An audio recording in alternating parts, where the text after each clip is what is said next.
নিয়মিত হোমিওপ্যাথি বিষয়ক কন্টেন্ট পেতে হোমিও স্টাডির সাথে থাকুন।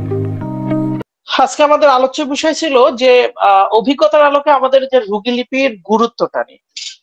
আমি আমার ব্যক্তিগত প্র্যাকটিক্যাল লাইফ আছে প্রায় 8 বছর রানিং, আর হোমিওপ্যাথির সাথে 19 বছর হয়ে গেল। তো আমি যেখানে শিখতাম সেইখানে এবং আমার বর্তমান নিজের চেম্বারে সব মিলিয়ে যে অভিজ্ঞতাগুলো অর্জন করেছি, সেখানে আমরা রোগী লিপিতে কি মানে কোন কোন দিকগুলো আমরা আসলে মিস করি, কোন কোন দিকগুলোকে আমরা গুরুত্ব দেওয়া উচিত, সে বিষয় নিয়ে আমি আজকে আলোচনা করব। যদিও এই আলোচনাটা একেবারেই তরুণদের জন্য, আমাদের মতো হোমিওপ্যাথিতে যারা তরুণ বয়সে নয় তাদের জন্য। তো যাই হোক, আলোচনা শুরু করি। সবাইকে অসংখ্য ধন্যবাদ জানিয়ে আজকের আলোচনাটা শুরু করছি। আমরা রোগী লিপিটা যদি খুব সুন্দর না হয়,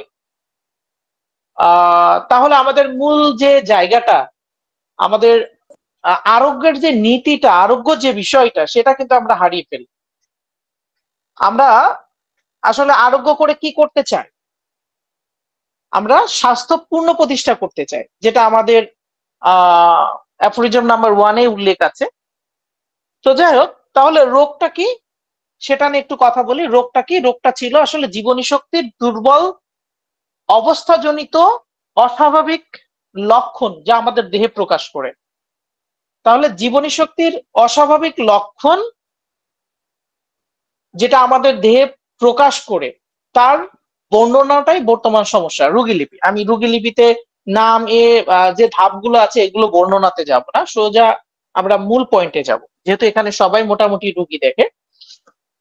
তাহলে যেটা বললাম যে আমাদের জীবনী শক্তির দুর্বলতার যে বহিঃপ্রকাশ, তার লক্ষণ সমষ্টি বা লক্ষণ যেটা আমাদের বর্তমান সমস্যা, অর্থাৎ আপনার কাছে যে রুগী আসছে তার বর্তমান সমস্যা নিয়ে, তার উপরে ভিত্তি করেই কিন্তু আমরা মেডিসিন প্রয়োগ করে থাকি। আসলে এই বর্তমান সমস্যার প্রেক্ষিতে আমাদের কি জানা প্রয়োজন, এটাকে আরোগ্য করতে, স্বাস্থ্যপূর্ণ প্রতিষ্ঠা করতে কি জানা প্রয়োজন, কোনগুলোকে গুরুত্ব দেওয়া প্রয়োজন, আসলে আমাদের চূড়ান্ত মেডিসিন সিলেকশনে আর কি কি লক্ষণ সংগ্রহ প্রয়োজন, রোগীর সাথে কথোপকথন কিভাবে আমরা সংগ্রহ করব রোগ লক্ষণগুলো, এটাই আজকের গুরুত্বপূর্ণ বিষয়। তো যাই হোক, আমরা যেটা আলোচনা করছিলাম যে বর্তমানে আমরা যে রোগীটাকে লক্ষণগুলো নিচ্ছি, বর্তমান সমস্যা এটা লক্ষণ। এই লক্ষণটা আসছে জীবনী শক্তির দুর্বলতা নিয়ে। তাহলে আমরা শুরুতে তাকে কি করছি রোগী লিপিতে? আমরা অনেকেই আছি, আমি শুরুতে একটা গল্প বলি। কিছুদিন আগে আমার গ্রুপে আমি একটা রুগীর সেক্সুয়াল সমস্যার একটা রুগীকে আমি দেখেছিলাম। আমি শ্রদ্ধেয় ডাক্তারের নাম উল্লেখ করছি না, ঢাকাতে উনি দেখেন, ওনারই পেশেন্ট আমার কাছে এসেছিলেন।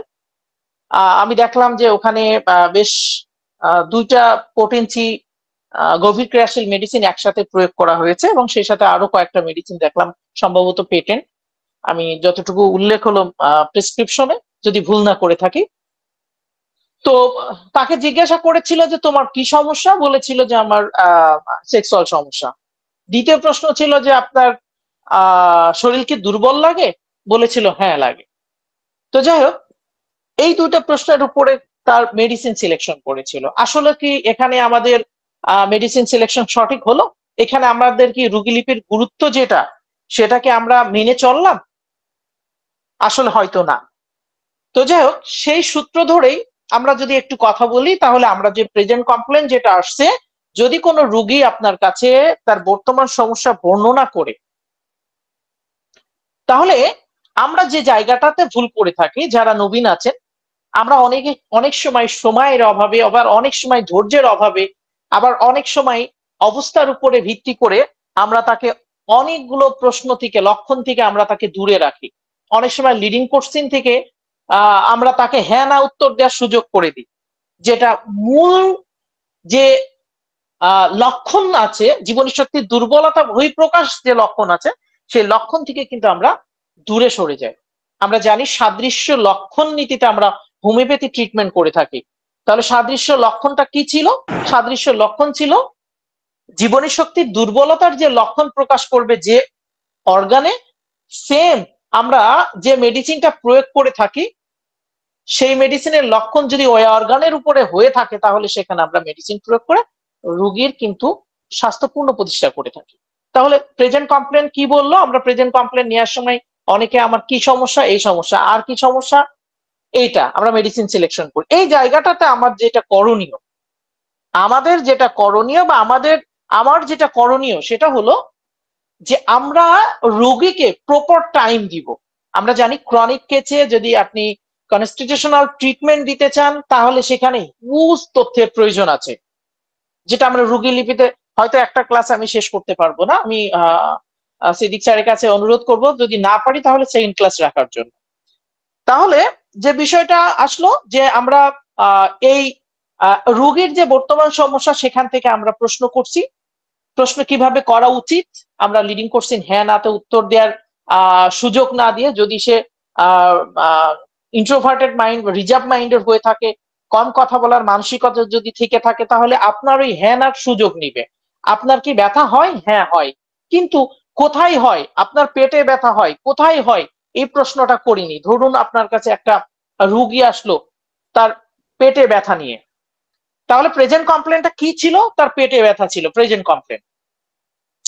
আপনি এই প্রেজেন্ট কমপ্লেনের উপরে ভিত্তি করে আপনি হতে পারে তাকে নাক্স দিলেন, হতে পারে কলোসিন দিলেন, হতে পারে ম্যাকফস দিলেন, হতে পারে লাইকোপোডিয়াম দিলেন, হতে পারে ক্যালকুরিয়া কার্ভ দিলেন, হতে পারে আপনি রুবিনিয়া দিলেন, হতে পারে যে কোনো একটা মেডিসিন আপনি সিলেকশন করে দিলেন একটা কথার উপরে ভিত্তি করে। এখানে যে আমরা ভুলগুলো করে থাকছি, আমার আর কি কি জানার প্রয়োজন ছিল? তাহলে প্রেজেন্ট কমপ্লেনে আমরা প্রথম কথা যে তার কাছ থেকে যখন লক্ষণ নিব তখন আমরা তাকে পর্যাপ্ত স্বাধীনতা দিব তার কথা বলার জন্য, তার বডি ল্যাঙ্গুয়েজটাকে প্রকাশ করার জন্য।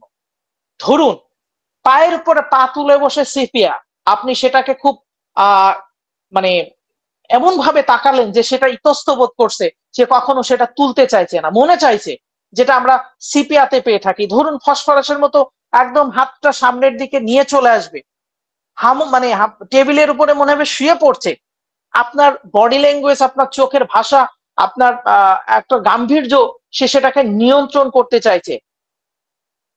ধরুন ফসফরাসের মতো একটা রোগী আপনার গাম্ভীর্য দেখে সে কথা বলতে চাচ্ছে, প্রকাশ করতে চাইছে কিন্তু প্রকাশ করছে না।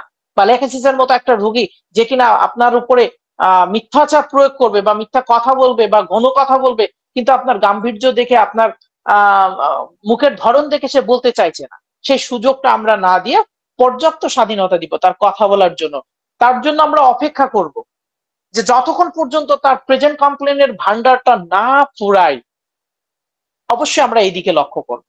তাহলে বর্তমান সমস্যা যখন আমরা সংগ্রহ করার সময় ততক্ষণ পর্যন্ত আমরা চুপ থাকবো, ততক্ষণ পর্যন্ত তাকে আমরা উৎসাহিত করব, যতক্ষণ পর্যন্ত তার ভান্ডারটা না ফুরায় তাকে উৎসাহিত করব। হ্যাঁ, তারপরে বলুন, এরপরে আর কি সমস্যা ছিল বলুন। সে যখন তার সমস্যাগুলো সম্পূর্ণ আকারে বলবে তখন আমরা পরবর্তী পর্যায়ে যাব। দেখুন এখানে আমরা এই সমস্যাগুলো শোনার পরে আমরা চলে যাচ্ছি, অনেকে মাইন্ডে যাচ্ছি, অনেকে কাতরতায় যাচ্ছি, অনেকে ফুড ডিজায়ারে যাচ্ছি, অনেকেই স্টুলে যাচ্ছি, ড্রিমে যাচ্ছি, আমরা স্লিপে যাচ্ছি, আমরা একটার পর একটা তাকে প্রশ্ন করছি। এখানেও কিন্তু আমরা একটা চূড়ান্ত ভুল করে থাকি। প্রথমত তার প্রেজেন্ট কমপ্লেন ছিল কি, ধরুন আমার পেটে ব্যথা, তাহলে এখানে আমাদের আরেকটু সুযোগ দিতে হবে তাকে, এবং আরেকটু কিছু খুঁজতে হবে যে তার লোকেশনটা কোথায়, পেটের কোন অংশে ব্যথা করছে।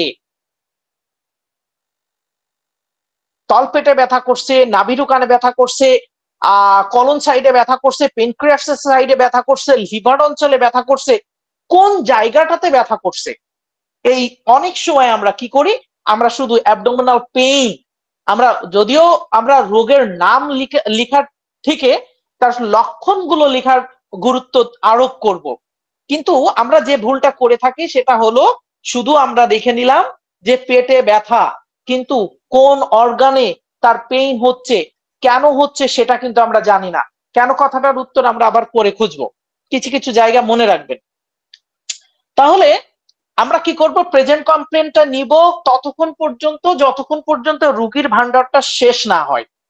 দ্বিতীয়ত তার প্রেজেন্ট কমপ্লেন শেষ হয়ে গেলে প্রেজেন্ট কমপ্লেনটা কোন অর্গানে, লোকেশনটা কোথায়, সেটা কিন্তু আমরা নিব এবং লোকেশনটা নেয়ার পরে আমরা তার অনুভূতিটা নিব। যেমন পেটে ব্যথা, তাহলে পেটে ব্যথাটা কেমন ছিল, অনুভূতিটা কেমন ছিল? কারুর আছে মুচড়ানো ব্যথা, কারুর আছে টেনে ধরা ব্যথা, কারুর আছে সুই ফোটানোর মতো ব্যথা, কারুর আছে জ্বালা করা ব্যথা, কারোর আছে কামড়ানো ব্যথা। তাহলে আমরা যে ভুলটা করে থাকি সেটা হলো, প্রথমত ভুলটা করে থাকছি যে প্রেজেন্ট কমপ্লেনের উপরে ভিত্তি করে মেডিসিন সিলেকশন করছি, আমরা লোকেশনটা নিতে চাচ্ছি না। ধরুন তার লেফট সাইডে পেইন হচ্ছে, আপনি কিন্তু লেফট সাইডে, আমি পরবর্তীতে যাচ্ছি, রুগী লিপির শেষটা দিয়ে দিচ্ছি, তার স্টুলটা ক্লিয়ার নয়। যখন ক্লিয়ার নাই তার, তাহলে মলদার অঞ্চল দিয়ে, তার রিক্টাম অঞ্চল দিয়ে, কোলন অঞ্চল দিয়ে তার একটা পেইন হচ্ছে, সেটা আমরা উপলব্ধি করলাম না। পেইন হচ্ছে, আমি ওটা ধরে নিলাম এসিডিটি পেইন। আমরা এসিডিটির উপরে ধরুন আমরা নাক্স অ্যাপ্লাই করলাম, হয়তো সাময়িক সে ভালো থাকলো, কিন্তু স্টুল যখন ক্লিয়ার হচ্ছে না তখন পরবর্তীতে আবার হচ্ছে। হতে পারে রুগীটা এলোমিনার ছিল, হতে পারে রুগীটা ব্রায়োনিয়ার ছিল। টোটালিটি অফ সিমটম যখন আমরা কাউন্ট করতাম, আমরা লোকেশনটা নিতাম, আমরা সেন্সেশনটা নিতাম যে আমার ব্যথাটা সুই ফুটানোর মতো ব্যথা। তাহলে আমরা প্রথম যেটা করব সেটা হলো যে আমরা প্রথমত বর্তমান সমস্যা নিব, বর্তমান সমস্যা নেওয়ার পরে বর্তমান সমস্যার লোকেশনটা নেব কোন জায়গাতে হচ্ছে, এবং লোকেশন নেওয়ার পরে আমরা নিব সেন্সেশনটা নিব যে তার অনুভূতি কি। দেখুন গুরুত্বপূর্ণ একটা ব্যাপার, শুধু প্রেজেন্ট কমপ্লেনটা নিয়ে আমরা কিন্তু অনেক সময় সেটাকে ক্লোজ করে রাখি ওখানে, কিন্তু আমরা কখনো লোকেশন, কখনো সেন্সেশন আমরা নিই না। এবার আমরা যেটা করব, মডালিটিসটা নেব। হোমিওপ্যাথিতে মেডিসিন সিলেকশনের একটা দারুণ জায়গা হলো মডালিটিস, হ্রাস বৃদ্ধিটা। তাহলে দেখুন আমরা এই জায়গাটাতে অনেকেই লিডিং কোশ্চেন করে থাকি। আমি শুরুতে পেয়ে গেলাম যে তার ব্যথাটা হচ্ছে সুই ফুটানোর মতো, সেন্সেশনটা হলো সুই ফুটানোর মতো ব্যথা, তার অ্যাবডোমিনাল পেইন আছে। আচ্ছা, ব্যথাটা চাপে উপশম রুগী উল্লেখ করে দিল, অথবা আপনি তাকে জিজ্ঞাসা করলেন নাকি চাপে উপশম হয়, রুগী বলল হ্যাঁ, কিন্তু আপনি তাকে সুযোগ দিলেন না কিসে উপশম হয়। রুগী হয়তো বলতো যে আমার চাপে উপশম হয়, আমার তাপে উপশম হয়, আমার ঠান্ডায় উপশম হয়, বৃষ্টিতে ভিজলে আমার উপশম হয় অর্থাৎ ঠান্ডায়, আমার মেসেজ করলে অর্থাৎ প্রেসার অ্যাপ্লিকেশন এমুলেশন হয়, অথবা গরমে উপশম হয় বা গরমে বৃদ্ধি হয়, ঠান্ডায় বৃদ্ধি হয় বা ঠান্ডায় কমে যায়, বৃষ্টিতে ভিজলে বেড়ে যায় বা কমে যায়, উত্তাপে ভালো লাগে বা কমে যায়, আবরণ রাখলে ভালো লাগে, বা অথবা আমি উন্মুক্ত হলে ভালো লাগে বা খারাপ লাগে। এই কথাগুলো কিন্তু আমরা রুগীর কাছ থেকে শুনবো, ততক্ষণ পর্যন্ত রুগী বলতে পারে। যদি বলা শেষ হয়ে যায় তারপরেও আমরা তাকে শেষ মুহূর্তে কিন্তু আবার তাকে প্রশ্ন করব, উৎসাহিত করব যে আপনার আর কিসে বাড়ে, আর কিসে কমে, একটি উল্লেখ করুন। ধরুন আপনার কাছে একটা রুগী আসলো রিউমাটিজম নিয়ে, সে রুগী, আপনি তাকে বললেন, ধরুন রাস্টক্সের একটা রুগী, তাকে আপনি জিজ্ঞাসা করলেন আপনার ঠান্ডায় বাড়ে, হ্যাঁ বাড়ে, আপনি রাস্টক্স সিলেকশন করে দিলেন। এমনও তো হতে পারতো যে সেটা হিপারসালফের পেশেন্ট, এমনও হতে পারতো যে সেটা অন্য কোনো মেডিসিনের পেশেন্ট। তাহলে আমরা তাকে সময় দিব, তাকে সুযোগ দিব, যে জায়গাটা আমরা করি না, আমরা তাকে জিজ্ঞেস করি সরাসরি। আমি অনেককে দেখেছি সরাসরি জিজ্ঞেস করতে। তো যাই হোক, আমরা তাহলে তাকে প্রথমত কি নিচ্ছি, প্রেজেন্ট কমপ্লেন, দেন নিব আমরা কি প্রেজেন্ট কমপ্লেনের লোকেশন, দেন আমরা কি নিচ্ছি তার সেন্সেশন। এই যে সেন্সেশনটা, এই যে অনুভূতিটা বাড়ছে কমছে, সুই ফোটানো ব্যথা, এই জ্বালাকর ব্যথা, টেনে ধরা ব্যথা, খিচে ধরা ব্যথা, সে সংকুচিত করা ব্যথা, সম্প্রসারিত করা ব্যথা, দেখুন এই জায়গাটাতে আপনি যদি মডালিটিসটা পাশাপাশি একটু নজর দেন, তাহলে রুগী যখন আপনাকে বলছে যে আমার ব্যথাটা হচ্ছে এই সময়ে, আমার ব্যথাটা এই ধরনের, ঠিক সেই সময় তার মাথায় কিন্তু অটোমেটিকলি চলে আসছে যে আমার এই ব্যথাটা এরকম হলে আমি এটা করলে কমে, এটা করলে বাড়ে। তাহলে আপনি কিন্তু তাকে ছোট্ট করে বলতে পারেন এই অনুভূতির সাথে আপনার কখন ভালো লাগে কখন খারাপ লাগে, এই প্রশ্নটা ছেড়ে দিলেই রুগী কিন্তু আপনাকে বলে দিচ্ছে যে আমার চাপে উপশম, আমার তাপে উপশম, ঠান্ডায় বৃদ্ধি, আবার আমার উন্মুক্ত হলে বৃদ্ধি, খোলা বাতাসে বৃদ্ধি, খোলা বাতাসে উপশম, বৃষ্টিতে ভিজলে বৃদ্ধি, ফ্রিজের পানি খাইলে বৃদ্ধি কমে, অথবা চিংড়ি খাইলে বাড়ে অথবা কমে, অ্যালার্জিক্যাল খাবার খাইলে আমার বাড়ে অথবা কমে। এই লক্ষণগুলো কিন্তু তখন তার মাথায় চলে আসছে। তাহলে আমরা প্রেজেন্ট কমপ্লেন যখন উল্লেখ করছি তখন সেই সাথে লোকেশন, সেন্সেশন এবং মডালিটিসটাকেও কিন্তু নিয়ে নিচ্ছি, তবে কখনোই লিডিং কোশ্চেন করে নয়। রুগীকে সুযোগ দিতে হবে এবং প্রত্যেকটা কথায় আপনাকে লিপিবদ্ধ করতে হবে রুগীর ভাষা, প্রয়োজন বোধে নিজের মতো করে। যদি আপনার কাছে কোনো ভাষা জটিলতা থাকে তাহলে আপনি তার সাথে বিস্তর আলোচনা করুন অথবা বিস্তরভাবে নিজে লিখে রাখুন যদি রুগীর ভাষা জটিলতা আপনার কাছে মনে হয়। অনেক সময় ভাষা জটিলতার কারণে আপনি রুগীর কথাটা বুঝতে না পারার কারণে, তার অনুভূতিটা বুঝতে না পারার কারণে আপনি সেই জায়গাটা, অনেক ফিজিশিয়ান আছে স্কিপ করে চলে যায়, যেটা আমাদের মূল জায়গাটা, আমাদের মেডিসিনের মূল জায়গাটা কিন্তু আমরা হারিয়ে ফেলি।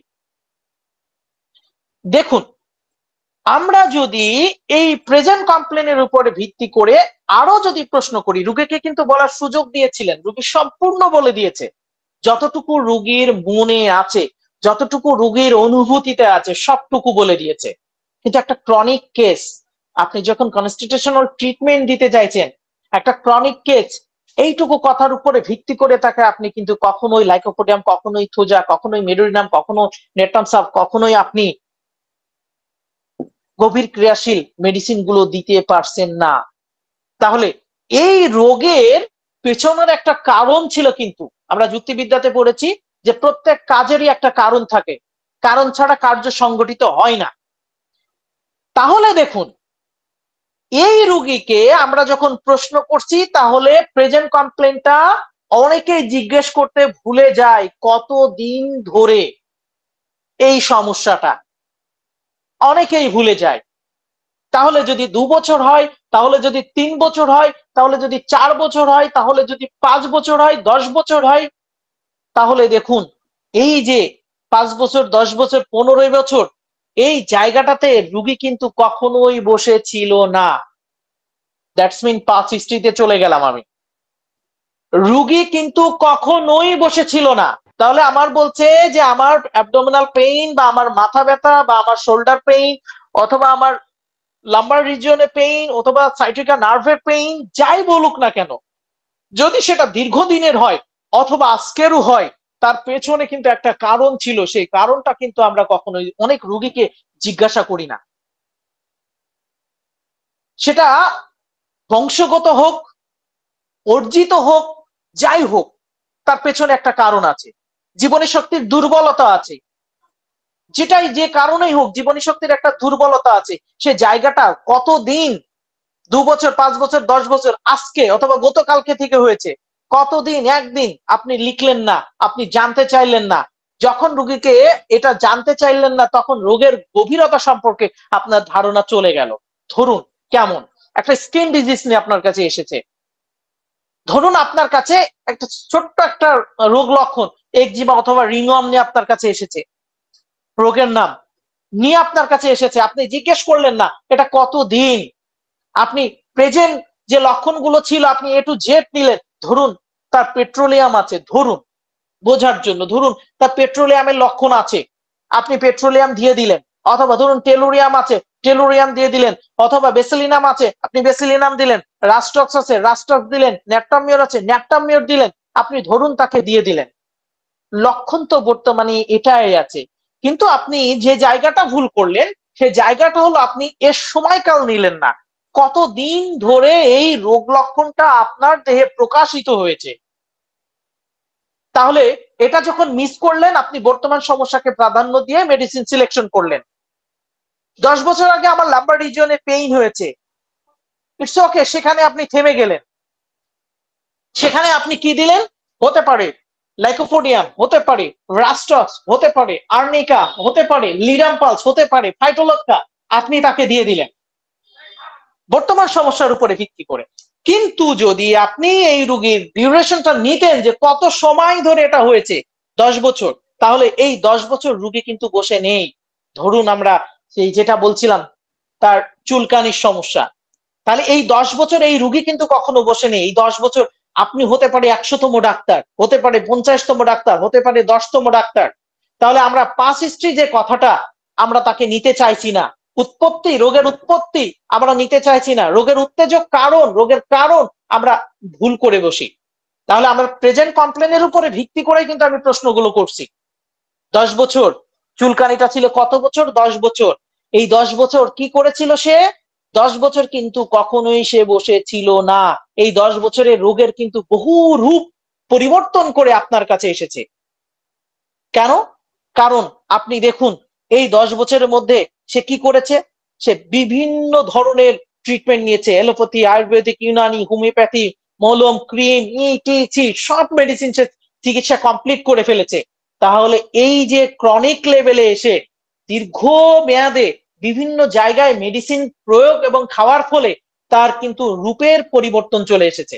যেমনটা আপনি 20 বছর আগে যেমনটা ছিলেন, 20 বছর পরে কিন্তু তেমনটা নেই। আপনার দাড়ি গজিয়েছে, চুলে পাক ধরেছে, চামড়ায় কুচকানি ধরেছে, শক্তি কমে গেছে। আপনার কিন্তু একটার পর একটা রোগ লক্ষণ কিন্তু প্রকাশ বা আপনার দেহের পরিবর্তন আসা শুরু করেছে। তাহলে দেখুন, আমরা যে জায়গাটা ভুল করি, অর্গাননের অ্যাপোরিজম 91 এবং 92 তে এর উপর একটা আলোকপাত আছে। তো যাই হোক, আমরা যদি দেখি যে রোগী দীর্ঘকাল ধরে, অনেক সময় ধরে সে বিভিন্ন ধরনের মেডিসিন প্রয়োগ করে এসেছে। ওই যে জিজ্ঞাসা করেছিলাম কতদিন হয়েছে, সে বলল 10 বছর, 15 বছর। তাহলে আমাদের কি আসলো? বর্তমান সমস্যাটা ওই পূর্বের তুলনায় ভিন্ন রূপ নিল। তাহলে আপনি পূর্বের লক্ষণ নিলেন যে 10 বছর আগে আমার এই রোগ লক্ষণ হয়েছিল, 10 বছরে আমি এই অ্যালোপ্যাথি, ইউনানি, আয়ুর্বেদিক, হার্বাল, টুটকা, কবিরাজি, ঝাড়ফুঁক ট্রিটমেন্ট নিয়েছি, মালিশ, এটা ওটা সেটা করেছি। আমরা সেখানে কিন্তু মেডিসিন সিলেকশন করে দিলাম। সেখানে কিন্তু আমরা আরো আরেকটা ভুল করলাম। ভুলটা কি ছিল? এই রোগটা কেন হয়েছিল? কোনো কারণ ছাড়াই কার্য সংগঠিত হয় না। তাহলে কেন হয়েছিল?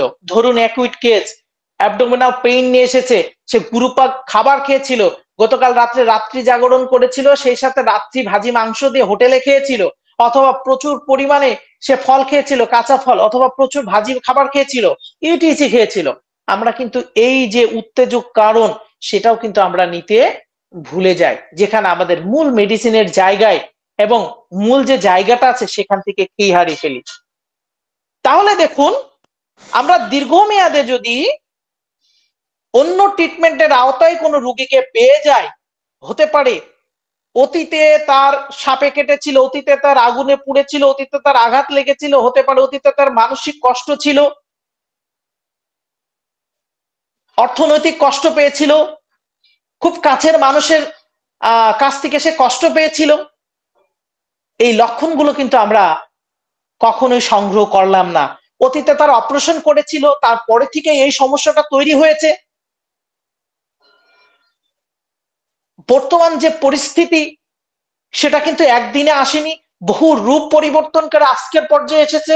তাহলে পূর্বের আমরা প্রেজেন্ট কমপ্লেনের উপরে ভিত্তি করে, লোকেশন নির্ণয়ের উপরে, সেন্সেশন নেওয়ার পরে, মডালিটিস নেওয়ার পরে আমরা কিন্তু জিজ্ঞাসা করছি এটা কতদিন হয়েছে।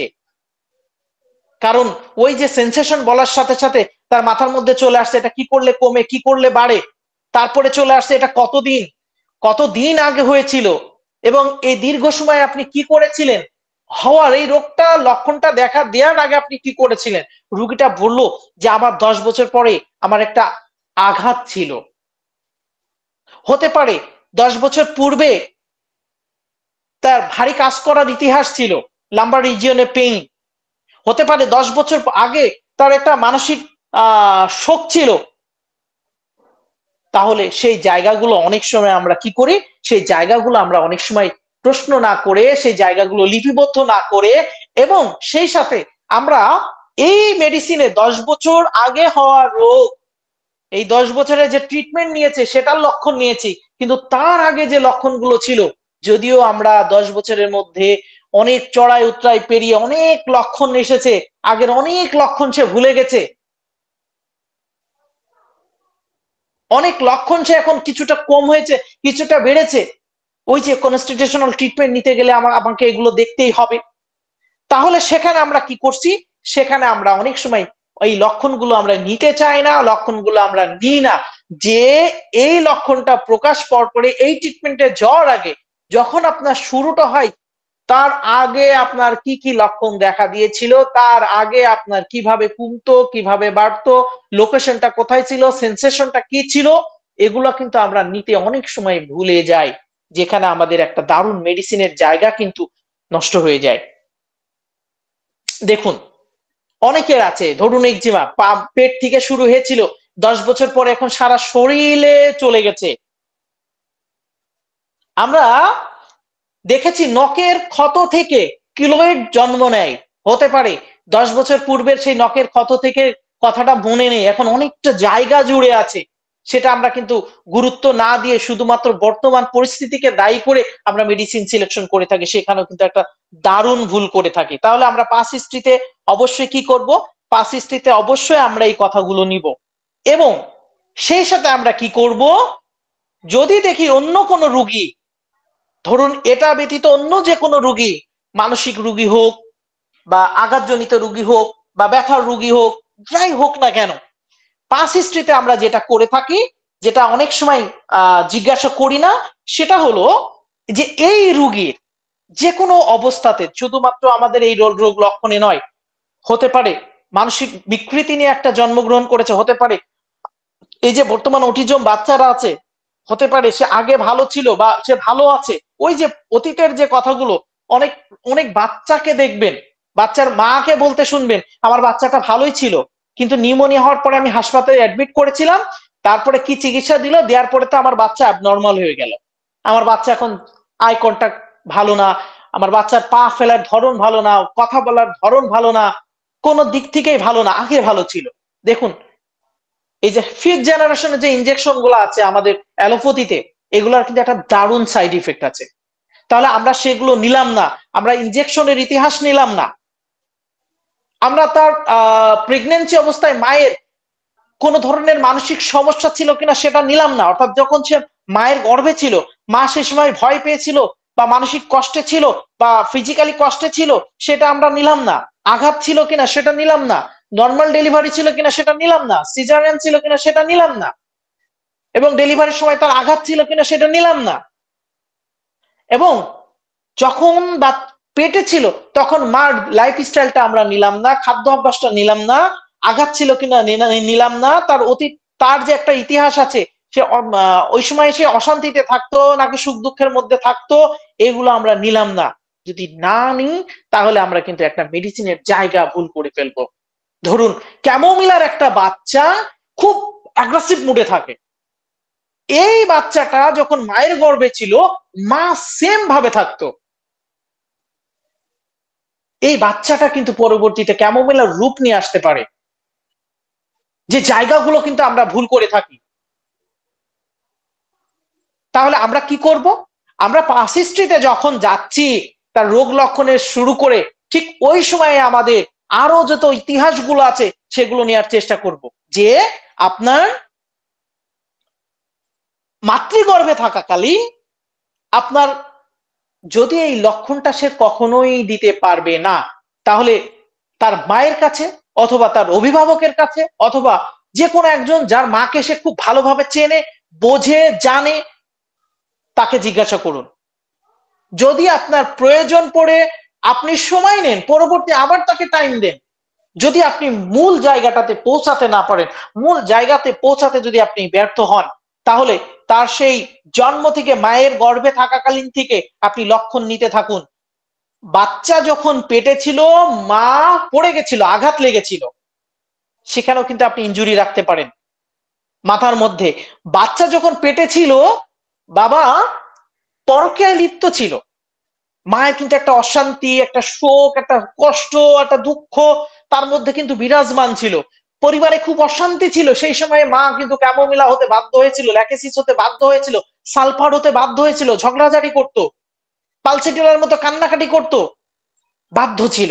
তাহলে সেই লক্ষণ নেন, এবং ডেলিভারির সময় কি কিভাবে ডেলিভারি হয়েছিল, হাসপাতালে হয়েছিল নাকি বাসায় হয়েছিল, স্বাভাবিকভাবে হয়েছিল, অস্বাভাবিক ভাবে হয়েছিল, তার ওজন কেমন ছিল, সে সেই সময় স্বাভাবিক ছিল কিনা না অস্বাভাবিক ছিল, সময়ের আগে 280 দিনের আগে হয়েছিল, কতদিন আগে হয়েছিল, সেগুলো কিন্তু আমরা অনেক সময় এই লক্ষণগুলো নিই না। ওজনটা কেমন ছিল সেটাও নিই না, সেই সময় কোনো অঙ্গের বিকৃতি ছিল কিনা সেটা নিই না, বাচ্চা ওই সময় কান্নাকাটি করেছিল কিনা, নিই না, যদি এই লক্ষণগুলো অনেক সময় আমিও নিই না, কিন্তু আমাদের প্রয়োজন যখন আপনি একটা ক্রনিক রোগীকে প্রপার ট্রিটমেন্ট দিতে চাইবেন। ছোটকালে কোনো বড় ধরনের রোগ লক্ষণ দ্বারা আক্রান্ত ছিল কিনা, চরম পর্যায়ে কোনো অসুস্থ ছিল কিনা, যে কোনো অবস্থাতে তার খুব সাংঘাতিক কোনো রোগ লক্ষণ প্রকাশ পেয়েছিল কিনা, যদি সেটা পেয়েও থাকে তাহলে চিকিৎসা কিভাবে নিয়েছিল, সেটাও আমাদের কিন্তু পাস হিস্ট্রিতে জানা উচিত। এখানে একটা কথা বলে রাখি, এতক্ষণ তো অনেক কথা বললাম, আমরা শুরুতে মাইন্ড সিমটম নিয়ে বসে যাই, এটা আমি শেষখানে রাখবো। দেখুন, আমরা একটা রুগীর কাছে যতক্ষণ পর্যন্ত বন্ধুপূর্ণ আচরণ না পাই তার কাছ থেকে, ততক্ষণ পর্যন্ত আমরা কোন রুগীর মানসিক লক্ষণে নাড়াচাড়া করব না, মানসিক লক্ষণ নিব না। অনেক ডাক্তার কিন্তু এই ভুলটা করে থাকে, হয়তো আমিও একসময় করতাম, হুট করে মানসিক লক্ষণ নিতাম। কিন্তু ততক্ষণ পর্যন্ত আপনি মানসিক লক্ষণে হাত দিবেন না যতক্ষণ পর্যন্ত না আপনার সাথে তার একটা ফ্রেন্ডলি সম্পর্ক তৈরি না হচ্ছে, ততক্ষণ পর্যন্ত আপনি এই যতগুলো লক্ষণ আছে আপনি নিতে থাকুন। দেখুন, একটা সময় ধীরে ধীরে ধীরে আপনার সাথে বন্ধুত্বপূর্ণ সম্পর্ক তৈরি হয়ে যাচ্ছে। লাইকোপোডিয়ামের রোগী আসলে প্রথমে মাইন্ড সিমটম আপনি শুরু করে দিলেন, আপনি কি কিপটা, আপনাকে মারতেও পারে, মনে মনে গালিগালাজও করতে পারে। নেকটামিয়রকে আপনি শুরুতেই প্রশ্ন করে বসলেন, আপনি কি রিলেশনে ব্যর্থ হয়েছেন, আপনাকে কিন্তু নেগেটিভ চোখে রাখতে পারে। থুজার মতো একটা পেশেন্টকে আপনি শুরুতেই প্রশ্ন করে বসলেন ডিপলি, সে কিন্তু আপনাকে সন্দেহের চোখে রাখতে পারে। সুতরাং মানসিক রোগ লক্ষণটা আপনি ততক্ষণ পর্যন্ত নিবেন না যতক্ষণ পর্যন্ত আপনি অন্যান্য সিমটম সংগ্রহ করা হচ্ছে না, এবং যতক্ষণ পর্যন্ত না আপনি তার সাথে একটা বন্ধুত্বপূর্ণ সম্পর্ক তৈরি করতে পারছেন না। তো যাই হোক, আমরা যেখানে ছিলাম সেখানে যাই। তাহলে আমরা জন্ম থেকে ডেলিভারি পর্যন্ত অসুস্থতা ছিল কিনা দেখুন। অ্যালোমিনার একটা পেশেন্ট, আমরা অ্যালোমিনার একটা বা ইথুজার একটা পেশেন্টকে আমরা যদি উল্লেখ করি, তাহলে এই যে বর্তমান সমস্যায় তার কি হচ্ছে, তার কনস্টিপেশন আছে। আপনি কিন্তু জন্ম থেকে তার লক্ষণটা নিলেন না। সে কি ব্রেস্ট ফিডিং করিয়েছিল, নাকি তোলা খাবার খেয়েছিল, বা বাইরের কোনো খাবার খেয়েছিল, আপনি কথাটা নিলেন না। দেখুন, ছোট্ট একটা কথা, বাচ্চার বা ছেলের মা বললো যে আমার বাচ্চা বুকের দুধ পায়নি, সে বাইরের খাবার খেয়ে বড় হয়েছে, বা আমার বাচ্চা ছোটকালে দুধ খাইলেই উঠে দিত, ইথুজা। এই রোগী কিন্তু বড়, যদিও বয়স্ক রোগীদের কিন্তু অনেকের ইথুজা দেন না। যে আমি এই লক্ষণের উপর ভিত্তি করে একটা রোগীর ইথুজা দিয়ে দারুণ রেজাল্ট পেয়েছিলাম। তো যাই হোক, আমরা এই লক্ষণটাও কিন্তু ছেড়ে দেব না, যে ডেলিভারির পরে তার ওজন, তার স্বাভাবিক গঠন বা বড় ধরনের কোনো অসুস্থতা, সে মায়ের বুকের দুধ খেয়েছিল নাকি কৃত্রিম দুধ খেয়েছিল নাকি বাইরের কোনো কিছু খেয়েছিল, সেটা আমাকে জিজ্ঞেস করতে হবে।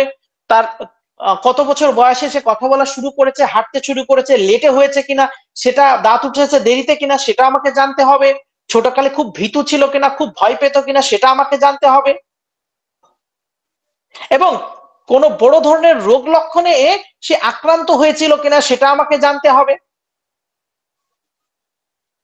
এবং সেই সাথে যদি আমরা অনেক সময় ওই যে সে অর্জিত নাকি মাতৃকুল থেকে পেয়েছে বা পিতৃকুল থেকে পেয়েছে, এই লক্ষণগুলো কিন্তু আমরা অনেক সময় অ্যাভয়েড করে চলি। এবং আমরা আরেকটা জায়গায় ভুল করি, আমরা কিন্তু এখন প্রেজেন্ট কমপ্লেনের উপর ভিত্তি করে কথাগুলো বলছি। আরেকটা জায়গায় যে ভুল করে থাকি, দেখুন, আমরা কনকমিটেন্ট সিমটম বলে একটা কথা থাকে, অনেক সময় আমরা রোগীলিপিতে এই কনকমিটেন্ট সিমটমটাকে কিন্তু প্রাধান্য দিয়ে ফেলি। মূল রোগের সাথে যখন অন্য কোনো লক্ষণের বহিঃপ্রকাশ হয়, যেটা মূল রোগ সেরে গেলে, রোগ লক্ষণ সেরে গেলে সেই লক্ষণটাও কিন্তু খুব দ্রুততার সাথে একসাথে চলে যায়। এটা কিন্তু কনকমিটেন্ট সিমটম। তাহলে দেখুন, আমরা অনেক সময় এটা করে থাকি যে আমরা কনকমিটেন্ট সিমটমকে প্রাধান্য দিয়ে থাকি, কিন্তু দেখুন মূল রোগ, ধরুন আপনাকে বোঝানোর জন্য, আপনার ঘরের উপরে একটা ফুলদানি আছে বা আপনি একটা কোনো কিছু রেখে দিয়েছেন, এই ঘরটাই যদি না থাকে তাহলে তো ওটাও থাকবে না। তাহলে মূল রোগটাই যদি না থাকে, লক্ষণটাই যদি না থাকে, তাহলে ওই লক্ষণটাও থাকবে না। তাহলে এটা নিয়ে কখনোই আপনারা মাথা ঘামেন না। কনকমিটেন্ট সিমটমটাকে কিন্তু খুব বেশি হাইলাইট করতে চাইবেন না, তাকে ভিত্তি করে মেডিসিন সিলেকশন করতে চাইবেন না। যদি তাকে ভিত্তি করে মেডিসিন সিলেকশন করেন, তাহলে আপনি ভুল পথে পরিচালিত হবেন।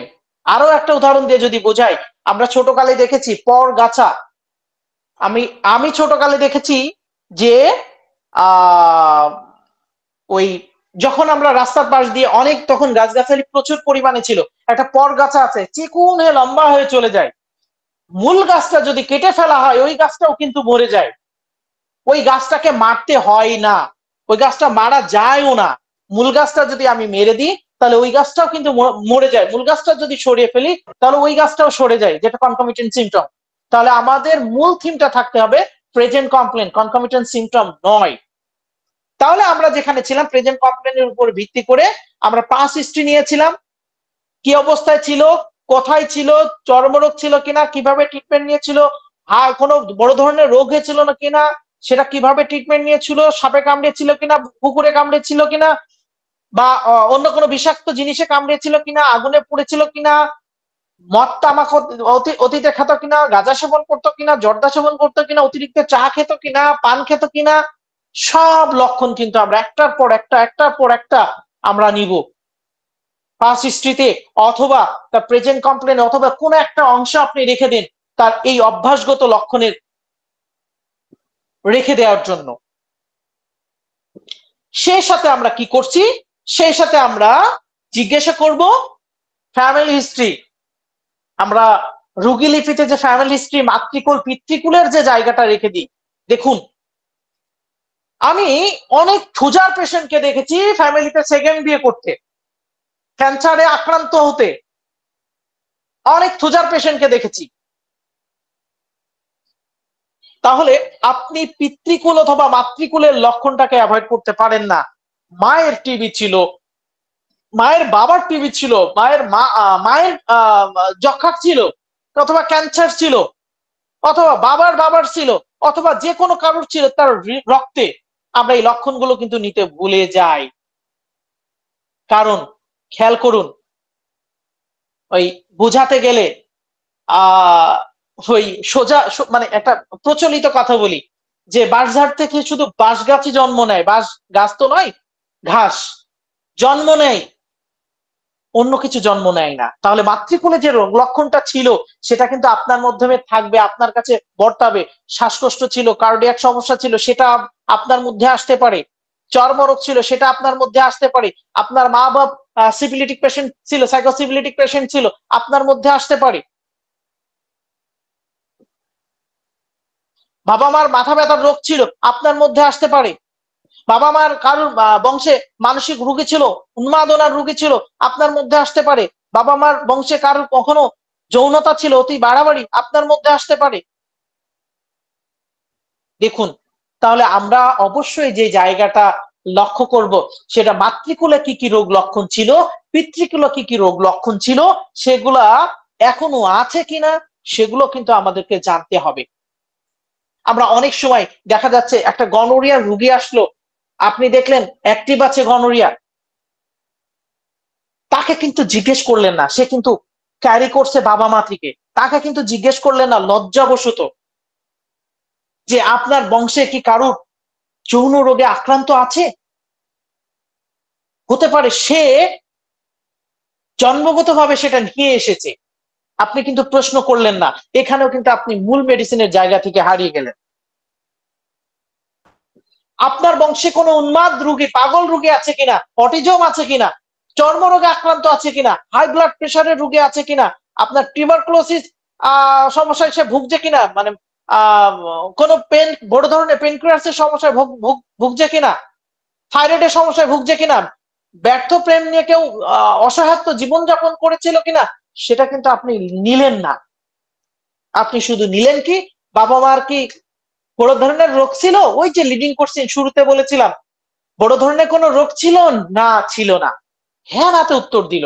তাকে সিঙ্গেলে প্রশ্ন করুন, টিবি ছিল না। আমি কিন্তু প্রচুর সিঙ্গেলে প্রশ্ন করি আমার রোগীলিপিতে, যারা আমার সাথে রোগীলিপি দেখেছেন তারা জানেন। সেকেন্ড প্রেসক্রিপশনে আমি প্রচুর প্রশ্ন করি, অনেক সময় ফার্স্ট প্রেসক্রিপশনেও আমি কিন্তু তাকে যখন তার ভান্ডার শেষ হয়ে যায়, এই যে হিস্ট্রি গুলো নিতে যায়, তখন কিন্তু সিঙ্গেলে প্রশ্ন করি, আপনার বাবার বংশে কারোর দ্বিতীয় বিয়ে আছে, মায়ের বংশে দ্বিতীয় বিয়ে আছে না, বা হ্যাঁ, ক্যান্সার আছে না, বা হ্যাঁ, যক্ষা রোগ ছিল না, হ্যাঁ। চর্মরোগ ছিল না, হ্যাঁ। বংশে কারো থাইরয়েডের সমস্যা ছিল না, হ্যাঁ। যে কোনো একটা সে উত্তর দিচ্ছে। যদি হ্যাঁ বলে কার ছিল, যদি হ্যাঁ বলে কার ছিল, যদি এই জায়গাটা আমরা যে ভুল করে থাকি, সে বলল হ্যাঁ ছিল বংশে, আপনার বংশে। দেখুন প্রশ্ন করার ধরন দেখুন, আমরা অনেকেই বলে থাকি, অনেকে এই ধরনের প্রশ্ন করে থাকি, আপনার বংশে কি কারো থাইরয়েডের সমস্যা আছে? বললো হ্যাঁ আছে। আপনি লিখলেন হ্যাঁ ফ্যামিলি হিস্ট্রিতে থাইরয়েড প্রবলেম লিখলেন, ধরুন বোঝানোর জন্য বলছি। কিন্তু কার ছিল? চাচির ছিল। চাচি কি আপনার বংশে, আপনার রক্তে? কার ছিল? খালুর ছিল, অর্থাৎ খালামণির হাজবেন্ড, আঙ্কেলের ছিল। অথবা কার ছিল? আমার খালামণির শাশুড় কি হাজবেন্ডের ছিল, বা আমার মানে রক্তের বাইরে ছিল। সেটা কিন্তু পরবর্তী যখন আপনি প্রশ্ন করছেন না, ভুলে যাচ্ছেন কার ছিল। আপনি শুধু ফ্যামিলিতে ছিল কিনা, যক্ষা রোগ ছিল, হ্যাঁ আপনার ফ্যামিলিতে কি যক্ষা রোগ আছে? হ্যাঁ ছিল। কার? আমার চাচি, অথবা কার? আমার মামি, অথবা কার? আমার ফুফাজি, অথবা কার? আমার খালুজি। আপনাকে কিন্তু উল্লেখ করলো কার ছিল। প্রশ্ন করার সাথে সাথে বললো না যে আমার মামার ছিল, বললো না আমার চাচার ছিল, বললো না আমার খালামণির ছিল, বললো না আমার ফুফুর ছিল, আমার দাদার ছিল। এটা কিন্তু আমরা অনেক সময় এই প্রশ্নটাকে এড়িয়ে চলি। যদি রুগী বলতো আমার মামার ছিল, তাহলে কিন্তু দেখুন বংশগতিতে চলে আসছে। যদি বলতো আমার চাচার ছিল, যদি বলতো আমার দাদার ছিল, যদি বলতো আমার দাদির ছিল, যদি বলতো আমার নানার ছিল, যদি বলতো আমার নানির ছিল, তাহলে প্রশ্নটা কিন্তু খুব গ্রহণযোগ্যতা অর্জন করত। আমার হোমিওপ্যাথিতে কিন্তু তখন ট্রিটমেন্ট দিতে খুব সহায়তা রূপ লাভ নিত। সেটা আমরা করলাম না। আমরা কি করলাম? আমরা করলাম আপনার বংশে ছিল কিনা, হ্যাঁ অথবা না। আমি শুরুতে বলেছিলাম হ্যাঁ অথবা নাতে আমরা সুযোগ দিব না কোনো রুগীকে। কারণ আপনার থার্ড আই অতটা এখনো প্রখরিত হয়নি যে রুগীটা চলার পরে চুলে হাত দিল আর আপনি ভেবে নিলেন এই হলো আমাদের প্লাটিনাম, বা আসার সময় সে খুব কোমরটা দুলিয়ে দুলে আসলো, ভেবে নিলেন এই আমার প্লাটিনাম। আসার সময় সে কুজো হয়ে আসলো, ধরে নিলেন এই আমার ফসফরাস। কুজো তো অ্যাসিড ফসও আছে, লম্বাজনিত কারণে রোগ বা তার বাড়াবাড়ি জনিত কারণে মাংস শরীরে ভগ্ন স্বাস্থ্যের জন্য সে তো কুজো হয়ে আসতে পারে। আপনি ধরে নিলেন। মায়ের কোলে আসলো, ধরে নিলেন চীনা কেমনগুলো তো আছে, এন্টিমটাটো তো আছে, বোরাক্সো তো আছে। আপনি কিন্তু থার্ড আইটাকে খুব বেশি প্রসারিত করতে যে ধরাকে গেলেন। অথবা খুব বেশি বাচাল ছিল, আপনি তাকে ধরে নিলেন সে ল্যাকাসিসে, হতে পারতো সে সালফার, হতে পারতো সে প্রচুর সেক্সুয়ালি অ্যাক্টিভ ছিল, হতে পারতো সে মিউরেক্স, হতে পারতো সে হাইসোমিয়াস, হতে পারতো সে প্লাটিনাম। আপনি কিন্তু অল্প কথাতে সিলেকশন করলেন। এই ভুলটা কিন্তু আমরা অনেকেই করে থাকি। যারা নতুন আছেন, আমার মতো যারা অল্প শিক্ষায় আছেন, আমি কিন্তু এখনো শিখছি। বয়স খুব বেশি না, 34 এর, খুব বেশি বয়স না, আমি এখনো শিখছি। সামনে আরো শিখবো। আমার মতো আমি কিন্তু সব জানি না। আমি হোমিওপ্যাথির হ উচ্চারণ করার সক্ষমতা আমার নেই। আমি এখনো শিখছি, সামনে শিখবো। আমি এখনো তরুণ। তবে সেই জায়গাটা আমরা কি করব, এই অল্প শিক্ষা ভয়ঙ্কর। যেমন আমি অল্প শিক্ষা নিয়ে আপনাদের মাঝে আলোচনায় চলে এসেছি। এই অল্প শিখে আমরা কিন্তু মেডিসিন সিলেকশন করব না। আমি কাউকে ছোট করছি না, আমার জায়গাটা, আমার দুর্বলতাটা আমি প্রকাশ করছি।